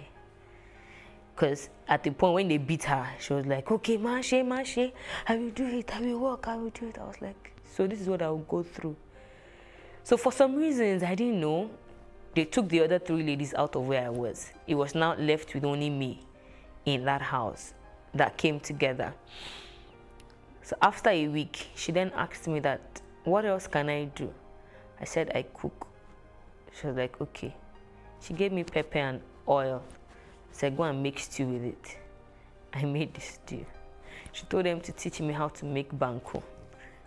I made the banku. She was like, okay, not bad for a start. So first of all, your first job here is you're going to be cooking for everybody. My heart was like, okay, finally she has agreed to give me something else. So another week went by and she said, Orobo, I don't know where one day she just called me by that name and said, for her, that is what she will be calling me. Although she gave me another name, Success. So everybody calls me Success, but she calls me Orobo. And then she looked at me and said, Orobo, are you ready to work now?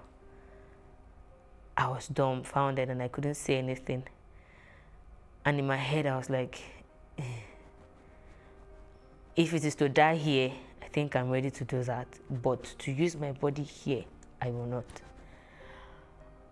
So 3 weeks went down. And all of these weeks, nobody even came in one day to say, this person, how she be, who she be, and all. So after the 3rd week, a man came in, a matured Nigerian man, a Yoruba man. He came in and did ask to take me home. And at first she refused, that she wasn't going to let him take me home, but he begged and all of that. So when we got home, he sat me down and said, I didn't bring you here to come and sleep with you. I brought you here to teach you one lesson that will help you if you must live where you are. He said he noticed the way I was being questioned, the way I was being bullied and all that, that is the way the woman does. And that I'm even still seeing the better side of her, that she's a really, really hard person. And when she's ready to go hard, she goes all the way. He said, you see where you are, there's no shortcut, there is no way out other than for you to actually make money, pay them before you leave. And if you are not even careful, you'll be done paying them, you will not know, you'll still be there playing a fool, working for them. So you have to be smart. I see that you are innocent, but then yet you are smart. So I need you to wake up that smart instinct in you and know what to do to live there as soon as possible. He said he was going to be going to Italy in 3 weeks. From that time, that was the reason why the woman refused to give me to him initially, because normally that is the way some men will come there, take girls and they run away with them and they don't eventually get their money. So he said, but he's going to teach me how to make it fast. That if I work with my body to pay them, they'll split that money in 2. But if I'm doing something extra to pay them, they would record the money just the way it is. Say, for example, I sleep with someone and the man pays me 5,000 naira. They're not recording 5,000 naira. They're recording 2,500. But if maybe I sell something or I save up money and I give them that same 5,000 naira cash at hand, they'll record the 5,000 naira for me. So the best for me is to think of something I can start doing to get extra money, which is begging. So when these guys come, I have to beg them for extra penny. Or if they ask for anything beyond what I'm supposed to give them, like in normal duty, then I should ask for extra cash. Those extra cash are the extra stipends I'm supposed to be saving up to give them. I cried my ass out that night. So he said, you see, she's even giving you grace. He said, it's because she likes you.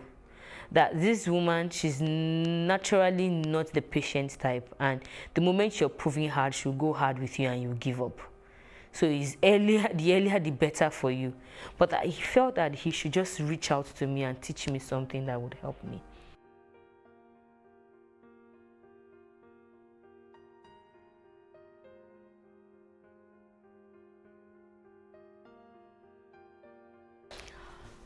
So I eventually spent 2 years and 9 months in Libya altogether. I spent 1 year and 8 months in the Connection House, and that 1 year and 8 months was hell for me. So after 7 months, I tried reaching out So at the point they released a phone for the girls in the house to call their customers, to know when they're coming, to know if you're having someone who is coming to come and sleep with you over, or someone who is going to come and take you out and all. So I begged one of the girls in charge one day to allow me buy airtime on the phone to call. So I did call my dad, and my dad was really bitter, and he said the only way he knows I can get out of that place is for me to find my way to the Nigerian embassy and tell them that I want to come back home. So I waited for 3 days to actually get that report, because he didn't know what to do at that point. He said, okay, can I call you back? So I said, I don't know, but I'll try and talk to the person in charge of this phone so that whenever you call, they give me the call to answer, which was what actually happened. And somehow, I don't know how they got to know, but they found out that I called the Nigerian embassy, and they beat hell out of my life. They beat hell, everybody in the house, plus at that time, my burger wasn't in Libya at that time, she was in Nigeria. It was the husband that was at home then. The husband beat me, all the girls in the house beat me, so I wanted to run away.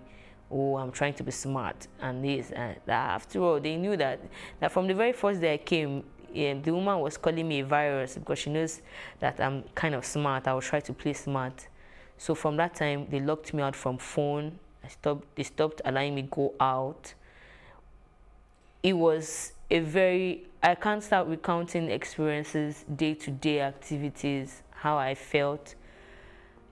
At some point, I would just practically pray that, God, please, when I sleep this night, don't allow me wake up in the morning. I slept very late, and I'm always the first to wake up. So after a while, I started gaining confidence, like, no, even if I foolishly allowed myself into this, I should be able to still bring myself out of it. So I changed my attitude and started being very smart. I called up as much information as I could. I got to, I became very nice. I always learned lessons, and, I was trying my possible best to see beyond, okay, madam, how much is this girl's money? Let's pay. She would intentionally double the money and make them run away. So when she did that the first time, the second time, I just knew that, okay, so this woman is actually being wicked.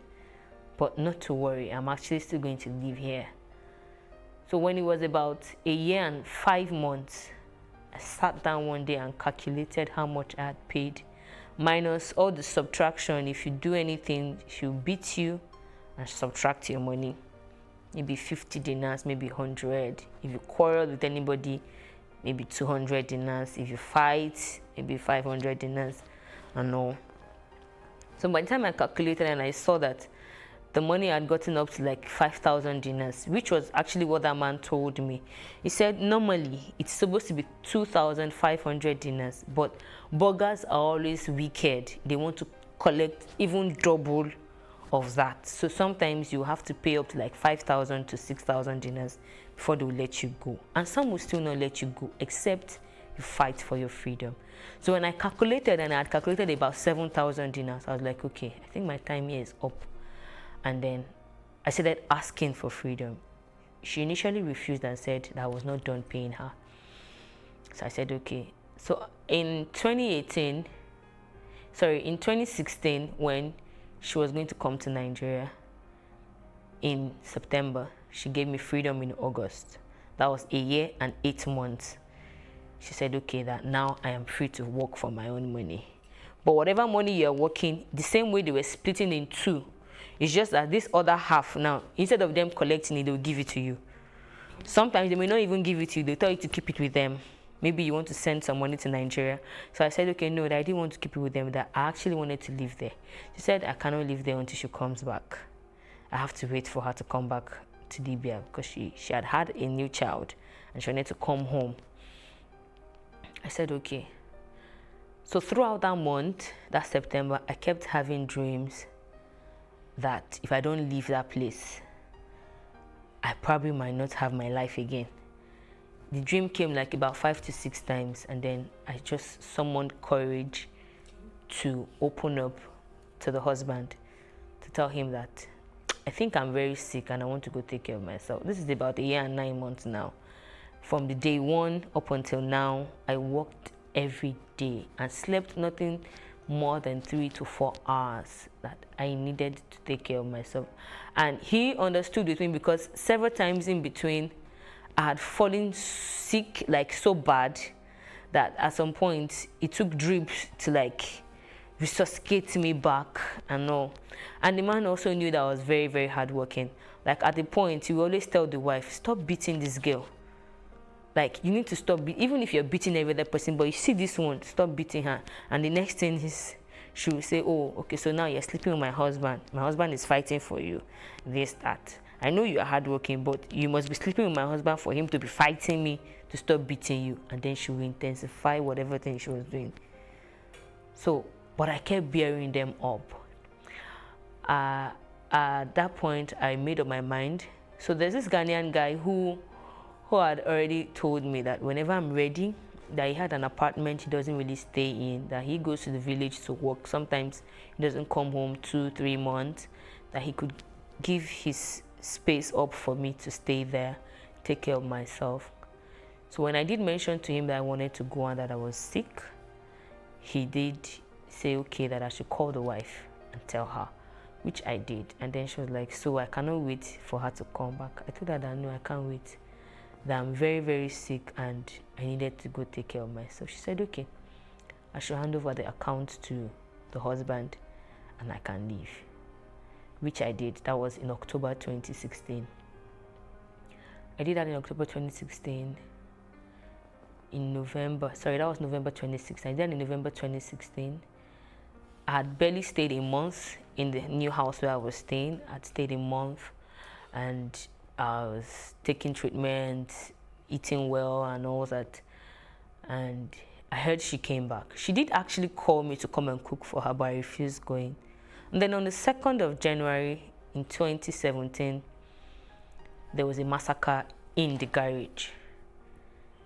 The massacre was bloody. I think they were counting 300 bodies and they were still counting as at the time we got the news. The bombing and from where I was, it's not so far a distance, it's a bit far. We could hear the bombs, we could hear the gunshots. Part of the things we face like every day, you don't sleep, like gunshots. There are some bombs that you practically feel like the house is going to be uprooted from the ground. There was a day that we were running and a stray bullet passed by my side, brushed my leg. Like, I don't know how I escaped. I don't know how I escaped, but you know, it was just God that was just protecting me all through. And at that point in January, when that massacre happened, like 6 girls in that house actually died. And for me, I felt, oh, this is God just saving me. I guess this is what God was talking to me about when I kept seeing those dreams, and I made up my mind I was going to just go back home.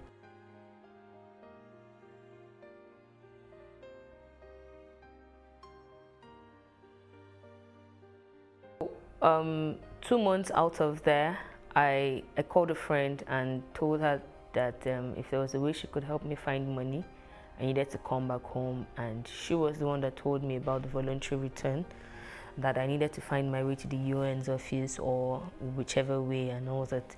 So I remembered contacting the Nigerian embassy. So I did keep the number. So I then asked questions because I was now going to a church. I then asked questions and they said, okay, that I needed to get to the IOM office. I had challenges locating them in the first place, but eventually I got to the IOM office and then they gave me a date to come back to visit. I did drop all my information and then they said, okay, that in 2 weeks' time I should go to the Nigerian embassy to go get a travel document. And after getting a travel document, they will not let me know when to come back and I'll be ready to go to Nigeria. So that was all. And up until then, I just kept managing, kept believing God that it was going to work well. And eventually, it did work well, and that was how I came back to Nigeria, August 28th in 2017. And for me, that was the best decision I could make, though it was painful that I just went to suffer my life out for almost 3 years and no gain, nothing, and then I'm back, having to come back empty-handed.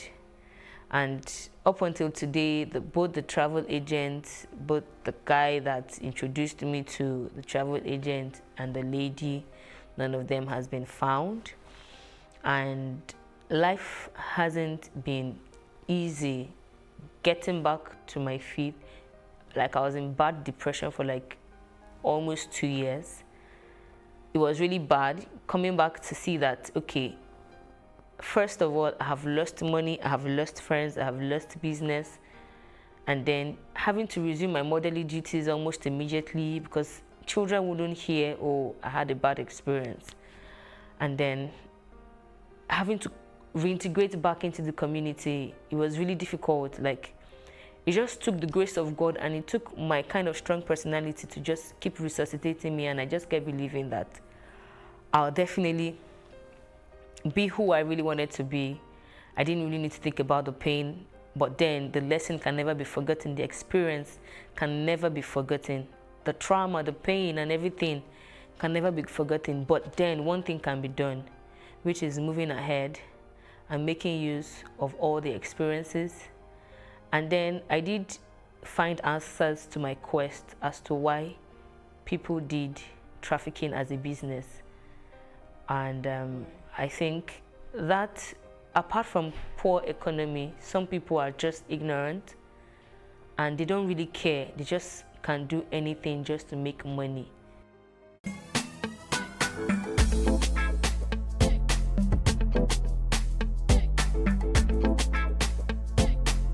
I was pushed to the point that I had to start something not norm. And I'm a big risk taker and I enjoy doing things that nobody really does. I wanted something different from every other art form that has been pushed out there. I didn't have that fulfillment in what I was doing, and I really wanted to express myself more as an artist, and I decided to resign and go into practicing art full time.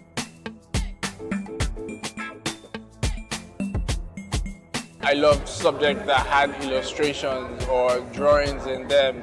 I just kept pushing it and went to the extent of studying art in school, so it's been art all my life for me. I try to conceptualize what I want to create in my head.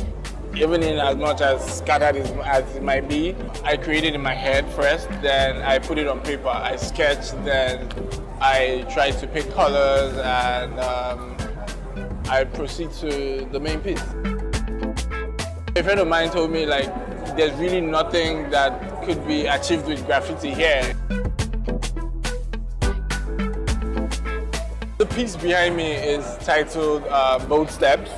So I'm just trying to put my own as an abstract journey of African fashion has come so far. The word there is Ikeakpa. Ikeakpa is a Bini word for movement. So we are it's just a movement, and you know, we have the shoes here which shows the flow and the storm which the movement creates, you know, while working. I'm Osa 7. I'm an African urban artist and design consultant.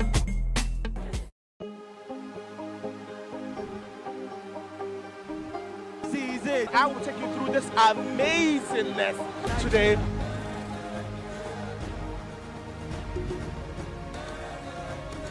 Welcome to Plus Trending. I am Buki November, your host, saying thank you for joining us on today's episode. Welcome back. It's Tea Time on Plus TV Africa. Practice makes perfect. I'm not perfect yet, but I'm a lot better than I used to be. He's a king. He's entitled to marry 100 if he wants to.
Welcome to Timeless Conversations.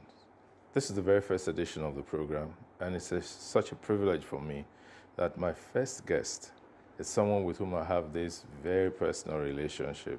A great performer he is, a leader, an icon, someone who at the very tender age of between 13 and 14 formed his own band. This man has put so much into the music industry in Nigeria. He's turning 79. That means he has spent close to 63 years performing. My guest is a member of the Federal Republic, someone who has mentored great numbers of young, aspiring, and successful musicians. Please welcome with me Chief Commander Ebenezer Obey. Ebenezer Obey began his professional career in the mid-1950s after moving to Lagos. After tutelage under Fatai Rolling Dollars Band, he formed a band called the International Brothers in 1964, playing high life and juju fusion. The band later metamorphosed into Inter-Reformers in the early 1970s with a long list of juju album hits on the Decca West Africa music label. Though he did not create the juju music style, Ebenezer Obey has been a seminal force in reinventing what has become part of Nigeria's national sound.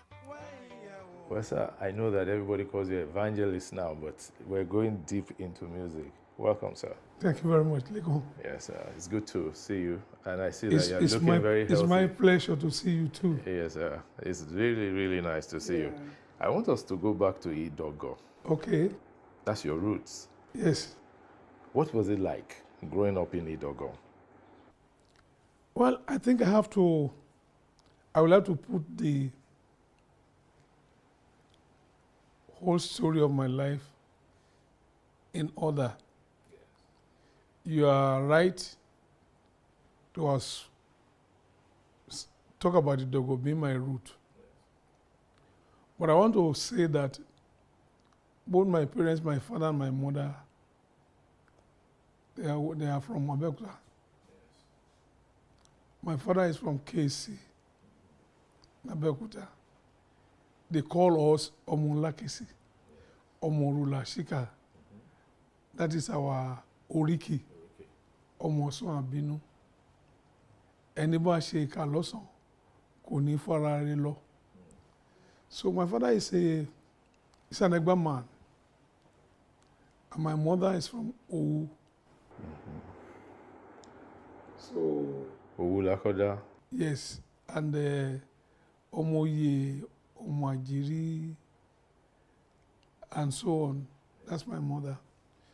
But the miracle about the boy, Ebenezer Obey, started with the fact that my mother got married to her first husband. And she lived with him for 20 years without having the fruit of the womb. And it was the parents of that husband of my mother that called the family of my mother and said, for 20 years now, they have tried enough. So they said they think it's better that my mother will find her way. So it was a sudden thing that they were not expecting. So because of that, my mother passed through a very bad period. And when the family, my mother's family, saw that that thing was too much for my mother, then they asked my mother, they advised, they counseled her. Don't kill yourself because ẹ̀dá tó mọ̀ la ò sí. Ilé àánú Olúwa kì í ṣú.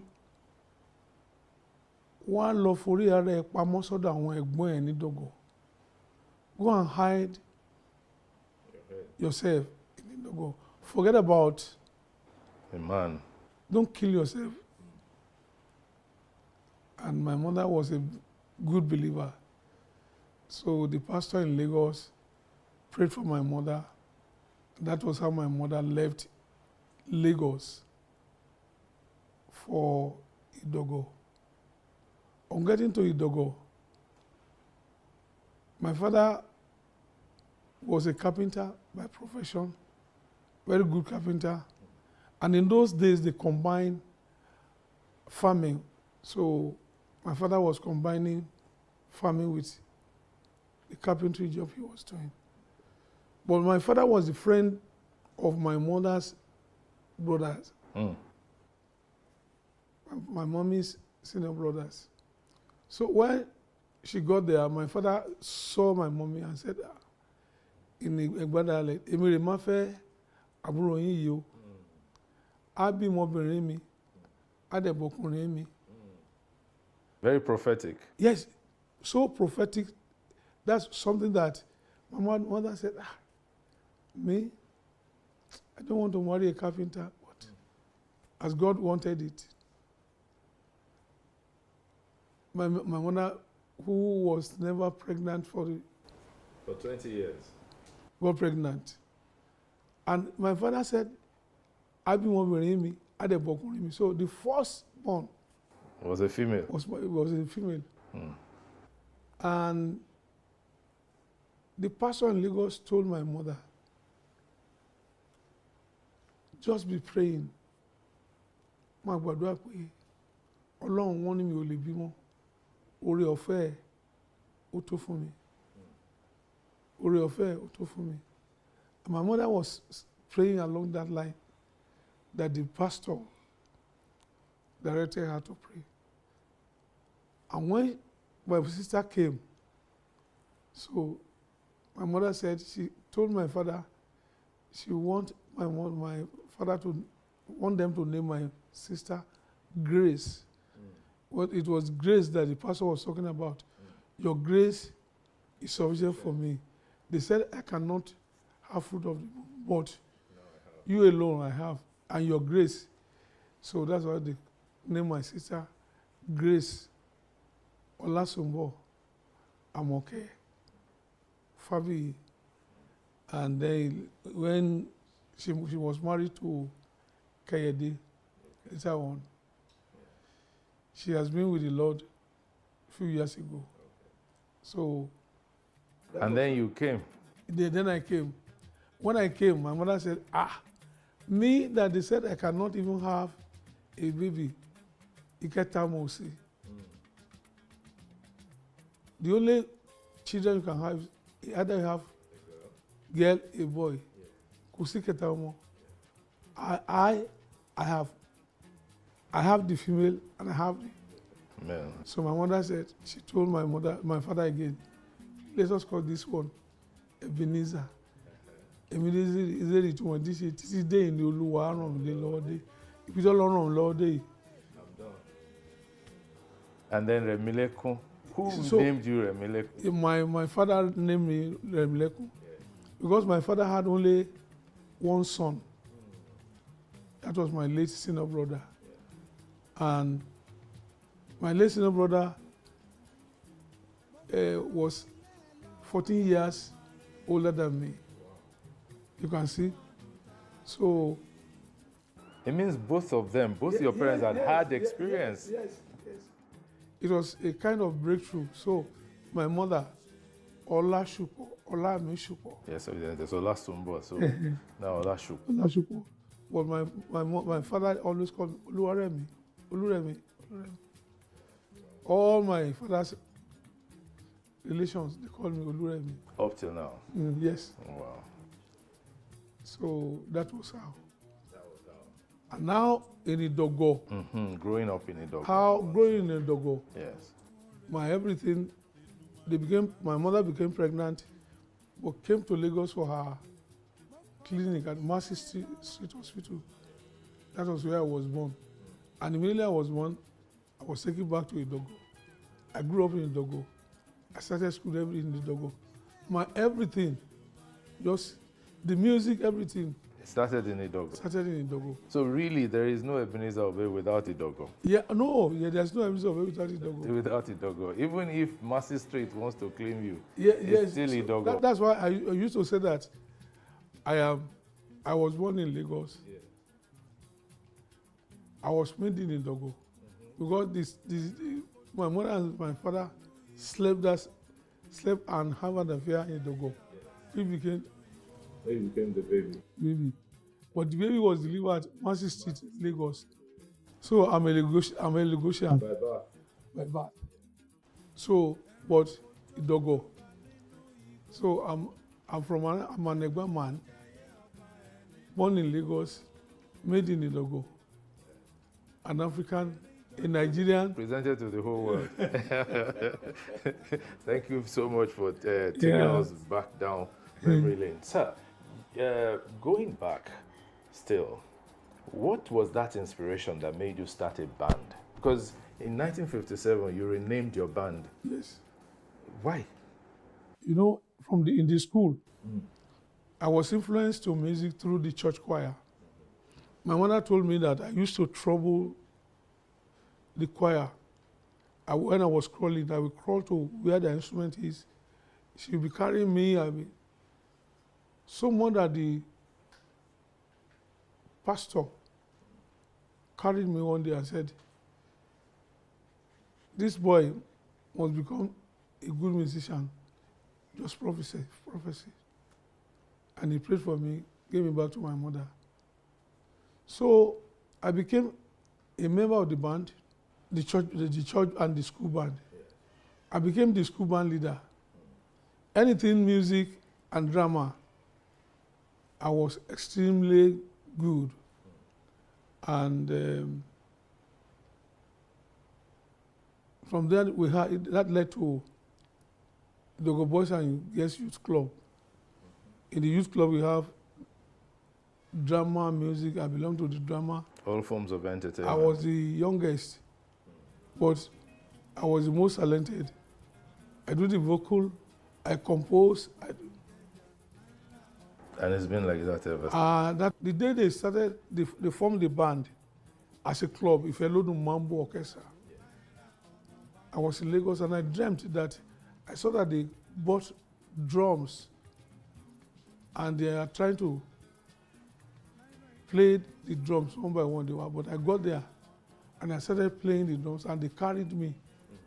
So when I called, and the dream came true. I was on holiday in Lagos with my father. The day I arrived in Idogo, that brother is late now, Brother Jimo Akiwande. He said, we have heard that you are going to come from Lagos today. Follow me. I said, let me go and greet my mother. He said, no, you know, when you get to Mama, we will not allow you. My mommy was a very disciplined person. So I followed him. When I followed Mr. Akiwande, exactly as I saw in the dream, drums, and I just started, I picked this one, and they have been looking for wood. When I take the bongos was called double toy. Bongo. When I take the double toy, I have memorized how it sounded in Adeolu Akinsany's band. Adeolu then was playing Agidigbo music, Mambo Orchestra. I took it, they just carried me, they shouted. So that was how. That's it. And I became the star of that band. But my mother will not leave them. My mother was fighting those people that you are teachers already, they have started teaching. Allow my son to finish his own education. So, and I will not listen. My mother would talk to me, wake me in the midnight. Olasupo, Aremu, Omolakesi, Omoye, mo fẹ́ lulu yìí, àbí o fẹ́, mo fẹ́ jẹ́ lawyer. Come on, criminal níyà lawyer. Because my mother is from Owu. Mo fẹ́ jẹ́ doctor. Come on, criminal níyà doctor. Àbó fẹ́ kàn pè mí níyà doctor ni. I said, tó bá ṣoríire fi lu ihun lẹ̀, ìwé rẹ̀ ni ó gbajúmọ̀. She said, have you had? She'll be crying, I'll be crying. Promise me, and I said, I promise her. But the following day, when they start rehearsing, she is the one who will call me. Lásùpọ̀, àwọn ará ẹ̀tún ti bẹ̀rẹ̀, your people have started. Show love. I said, no, I'm not going. But I will watch my mother just run out. I will go there. She will come there, pull me, beat me, do everything. Don't do lie to lie. Abo fẹ́ gun pleasure car ni. Mo fẹ́ gun pleasure car. O fẹ́ lọ lóyìnbó ẹ̀. Tó bá lọ lóyìnbó, mo ní oyè lu. But I was doing that. My mommy's problem was too much with those people who founded the band, one by one. So by 1957, I now formed my own professional band. I became professional. 1957, you were 15 years old? Yes, 15 years, precisely 15 years. Before then, I was known for something I did not take note. When I entered the school in the morning, obey, the atmosphere changes. Teachers were my friend. The fame started then. But why did they call you Obey? You need obey. As then in those days, teachers were allowed to discipline the pupils. If they line out, the line out means the teacher wants to punish you. He will say, I'm going to give each of you 6 lashes of cane. Give me your hand. If you give the teacher your hand, but every pupil didn't want to be caned. Sorry, sir. Excuse, sir. You want to explain. The teacher will say, obey first and then complain. Give me your hand. After I've given you 6 lashes of cane, you can now explain. He knew that immediately you receive the lashes, you cannot explain, say anything. Yeah. So I was privileged as the prefect, class prefect. They call it prefect or monitor. Yeah. So when the teacher line out, so he doesn't want to be, the teacher didn't want to be repeating. So it's like, I'm the one who will say, obey first and then complain, obey. That's how, when I entered the school, that's obey. That's how it became so it's my compound name. Now. Every say obey Fabi, yes. Interesting. I thank you for saying Star. I remember that when you started recording music, you stuck with one record company. Yes, Decca was very tenacious. Decca. Everybody went elsewhere. You just remained with Decca. Yes. I also know that you later became a director in Decca. I'm finally the owner of the place. So how did you get into Decca? You see, God has his own way of doing things. Yeah. When I look back into my life, every path I've treaded in life was ordered by God. Because in those days, it's not like this when we have the technology that you can record. You have to find the company. And on that day, I didn't even have money to go to Lagos. Decca's studio was at Abuloja, close to University of Lagos. It's still there. Their office is at Abiboki in Lagos. I have to trek all the way from Mushin. I still remember from Mushin to Babalosha to Alakija to Dioro, Alakara, Yaba, Oyibo, Nkata Bridge, Udmonta. All the way. When I got there, the gate man didn't say that I cannot enter. When you trek such a distance, today I'm holding handkerchief, but then it was not. I took my buba, I stretched it up. So the man just looked at me and said, who is this boy? I said, I'm a sow, I'm a feature sow. I come to record. My record will sell. He said, no, I cannot enter. I said, my record will sell. God entered his heart. He said, okay, go. When I entered, I saw the secretary. The secretary was typing. He didn't even look at me. He saw me like this. He was typing. Good afternoon. My name is Ebenezer Obi. I'm a featured star. I come to record for your company. My record will sell. He will look up like this and he said, okay, I'm sorry. The artist manager is not in. He's on leave. He'll be back in 3 weeks' time. You can come back and say, I track all the way from Mushi and I'm going to track back. I'm a featured star. He said, I'm sorry, you cannot see the managing director. I said, I would like to see the managing director. As I was discussing with that secretary, the managing director just pressed the intercom and the thing sounded on the table of the secretary. So the managing director heard all that we were saying and he asked, what is all that noise about? There's a young man here. He said he's a future star. He said he wanted to see you. I said he cannot see you. He said, the man that said, future star? He said, yes, sir. He said, send him in. I entered. I proceeded. Good afternoon, sir. My name is Ebenezer Obi. I'm a future star. I want to record for your company. Don't pay me. Don't pay me, sir. Pay me after you might have sold my record. My record will sell. My record will sell, sir. The man was so looking at me. I said, don't pay me. No, just, my record will sell. He didn't say anything. He just pressed the intercom again. Mr. Ogunbayo, please come upstairs and see this young man. The white man? No, Ogunbayo, CK Crest. That's the manager, the white man.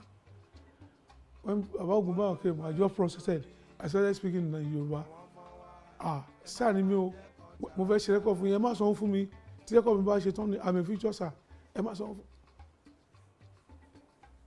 The MD did not understand what I'm saying. Before Ogunbayo will say anything, MD said, I think this young man is speaking with confidence. I think we should give him a chance. Then the pastor said, I think so, sir. Then he said that we should record him, we should not pay him, we should pay him after we have sold this record. The manager said, wonderful, wonderful. He said, you are not going to trade back. We give you money for transportation. So they give me 10 shillings. Note, 10 shillings note. You're already a star. I'm already a star. Yes. So I left that place. I entered bus back home. I left home with nothing. I came back with something. God has been so good to me. And that was it. Then the studio, we have to come for, what do they call it? Audition. Audition, yes. They said, bring 4 songs. I have 6 songs. But one thing I want to say, we were not able to enter the studio that day. It was under the tree outside that they listened to me and my band. And it was after they recorded me. And I started going to record store. I've recorded in Dekau because they say there's a day there's a listening day. That day they need to order the records. On the day I was there, I was reminding them, order my record though, it will sell though. And as they were coming, the MD was coming. His staff who was sitting, they have passed me. Features, they reverse. Features, what? I said, I come to tell all the distributors to book my record. They say, no, you don't do that. You don't allow. You go home. You have done your work. When it came to my turn, they must have 500 numbers ordered. Somebody say, I have booked 100, I booked 20. When they add the total, it must be up to 500. When they ordered my own, remaining 19 to clock to 500. The staff started, they told me, sir, your feature star didn't make it. What song? He said, the meaning 19. The man said, I booked 25. You see how God, if the man did not book that 25, and that was how I started. And from being a star, I became a shareholder. And by the end of the day, I became the chairman I became the owner. You see, so my life is, everything about me is God and my music. There is that theme in all of your songs. The theme of godliness, the theme of integrity, the theme of what the Yorubas will call omoluabi. Like there's something about it. There's always a God factor there. Even before you openly gave your life to Christ and said, this is the path I'm towing, there was always God in it. Who would you say was responsible for that, or what? You know, I told you that I was influenced to music through the church. Especially my mother. My mother was a very dedicated Christian. Her faith, she has a very strong faith in God. And that's the way that we were brought up. So my mother's influence, because she started taking me to church since the time I was a baby. And that was how I was influenced to music, through the church and the school band. The other factor that stands out is the fact that there was the rivalry in growing your music. There was the time it was rumored you and King Sunny Ade were not friends, you were not seeing each other. If something was released today, it will release tomorrow and all that. What is your relationship? Well, I've said this many times. You have to keep saying it. And I'm tired of saying it, but anyway,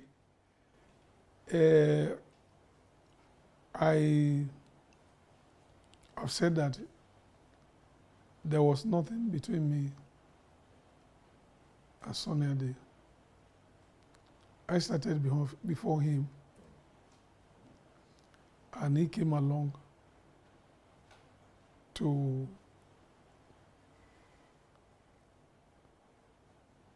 play his own kind of music. I play my own kind of music. He plays his own kind of music. The only thing is that both what we play is called the same juju music.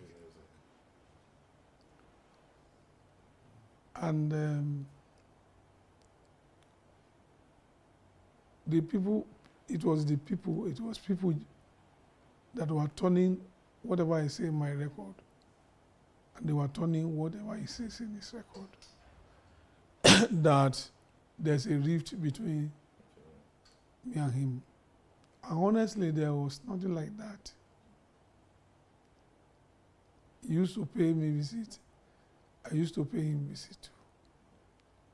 So, but when the rumors were gaining much ground, Adelu Akinsanya and Anke Dairo, they saw me and they told me that we need to call both you and Sunny Ade together. We're hearing you are fighting. I said, fighting? No, there's nothing like that. They saw him, they said, there's nothing like that. So that's how they summoned both of us. They said it again in presence of two of us. I said, there's nothing like that. Like that. So, but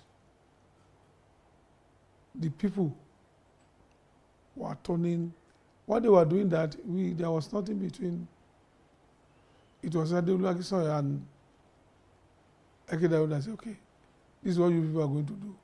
Both of you record a record, Sunny record a record, dispel that there's no fight. And that's the end. And that was it. So, but until today, people still refer to it. Yeah, but even recently, both of you performed in yes. the show. Yes, we did Oleku together, and so there's nothing. It's good relationship. And talking about performance, there was this generational collaboration. Yes. Simi Yes. sang your song, Yes. and you participated in it. What was that experience like for you? Well, Simi is my daughter, and she's a very nice musician. When she started years ago, she told me that when she took permission, that she wanted to sing at Masiko, and I gave her permission. And I'm happy the record that record did very well. So it is that Masiko that we both now do collaboration, and people like it a lot. I feel happy because Simi is a very cool-headed artist, and I love all the artists. They look onto me as father, and I keep that father relationship with them. So there are more to be expected. Very good. Because since after that release, there had been requests. Yes. Last year, 2020, there were different kinds of rumors. There was a particular one, obey this, obey that, what's going on? People who even knew that I was close to you say, Kilo Shelesi, Baba, and all that. What really happened? There was nothing. I was not sick. There was nothing. Nothing happened to me.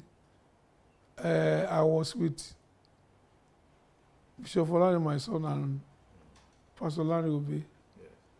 And both of them just instantly, hello, nothing's wrong with my daddy. I'm here with my daddy. There's nothing wrong with my daddy. Larry was, their phone was just, Daddy, they have come again. No. 5 times within a month. But thank God. I trust in God too. Now, I'm going to tell you this. I am type 2 diabetic. I am type 2 diabetic. Yes.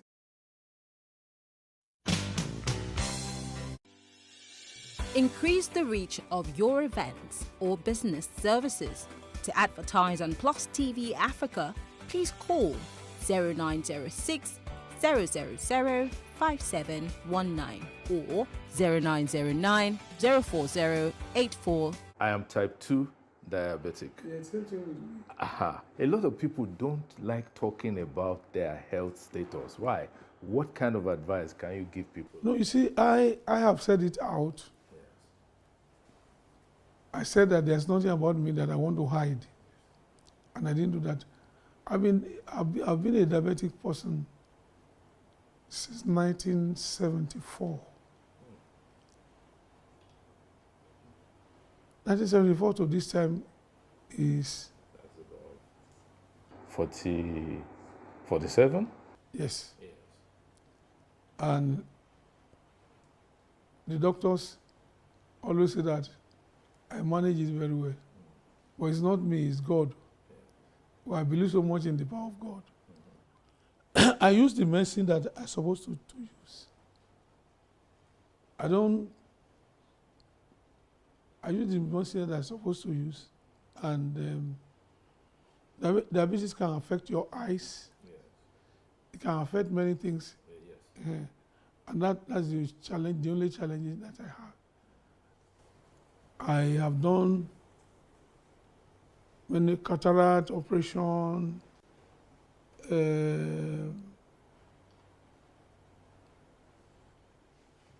I'm well, I'm okay. People rumored at the time that I was blind. I was not blind. Up to now, the color of your cap, everything, your flesh, the skin, everything, I see everything. What you place in your hands, I see everything very, very clearly. Yeah. So the only thing is that it affected my walking. Yeah. It affected my walking. But thank God, we are working on it and we shall overcome it. Amen. Once you can manage it. Yeah. So that's the most important thing. Baby mi jọ̀wọ́ jẹ́ ká jọ mí ọgbọ̀dún. Ẹ̀yà tó mọ yá yìí ló ń ṣe kẹ́ ọkọ rẹ̀. Bẹ̀lẹ́gàn bá ń tàn ẹ kó má ṣe gbà.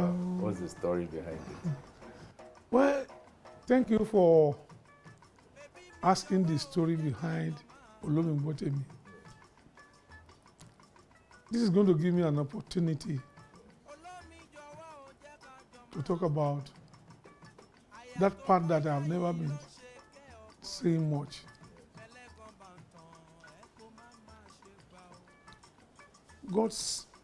I want to talk about women in my life, which I have never said as I'm going to say it now. Women in my life started with my mother. I'm so grateful for the role that women have played in my life. I'm thanking all mothers, all women, for they are so special. And God have used them. My mother, starting from my mother, Abigail Oyindamola, wonderful mother.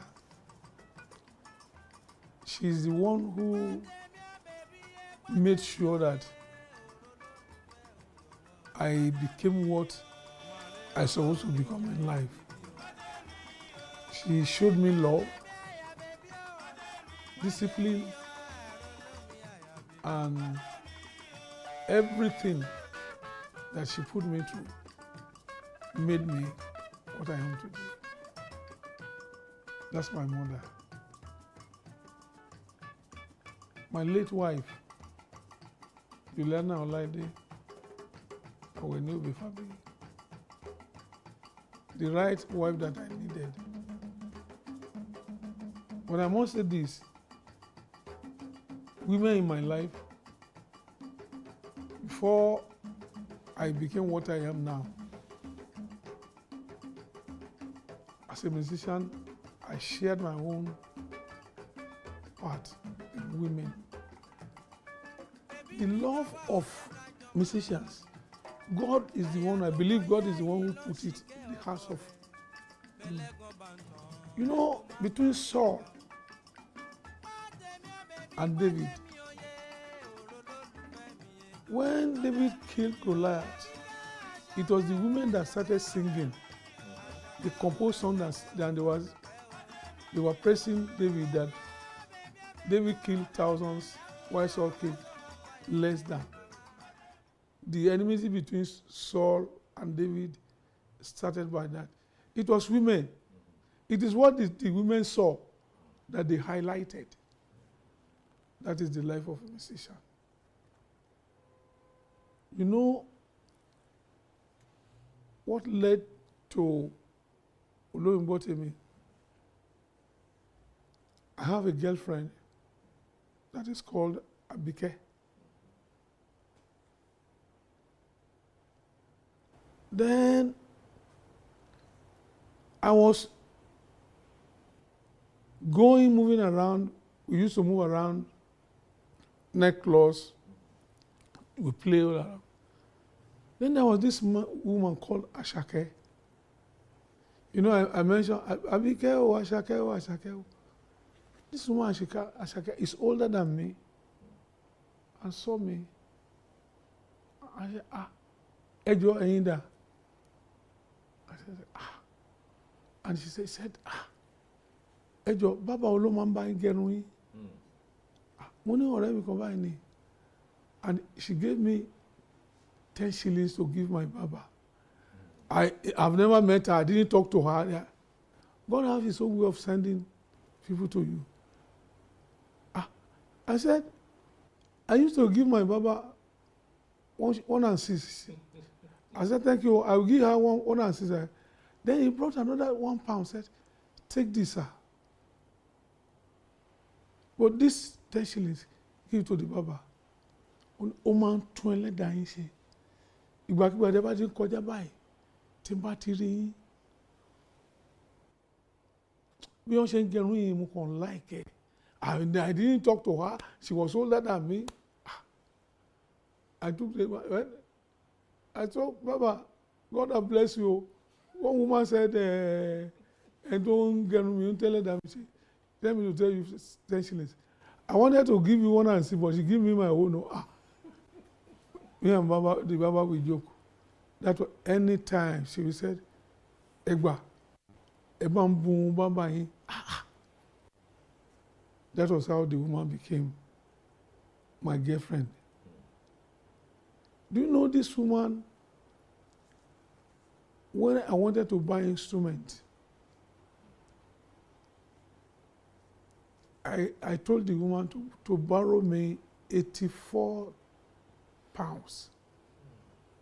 to buy an engine, the modern one, that is better than the one that I was using, and a guitar, special guitar, and the woman borrowed me.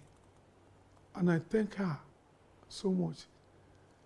And I promised I paid her. Then, and I kept the money, the £84. Thank you very much. Oh, this is your money. He said that. He gave me. What am I trying to say? She played that part.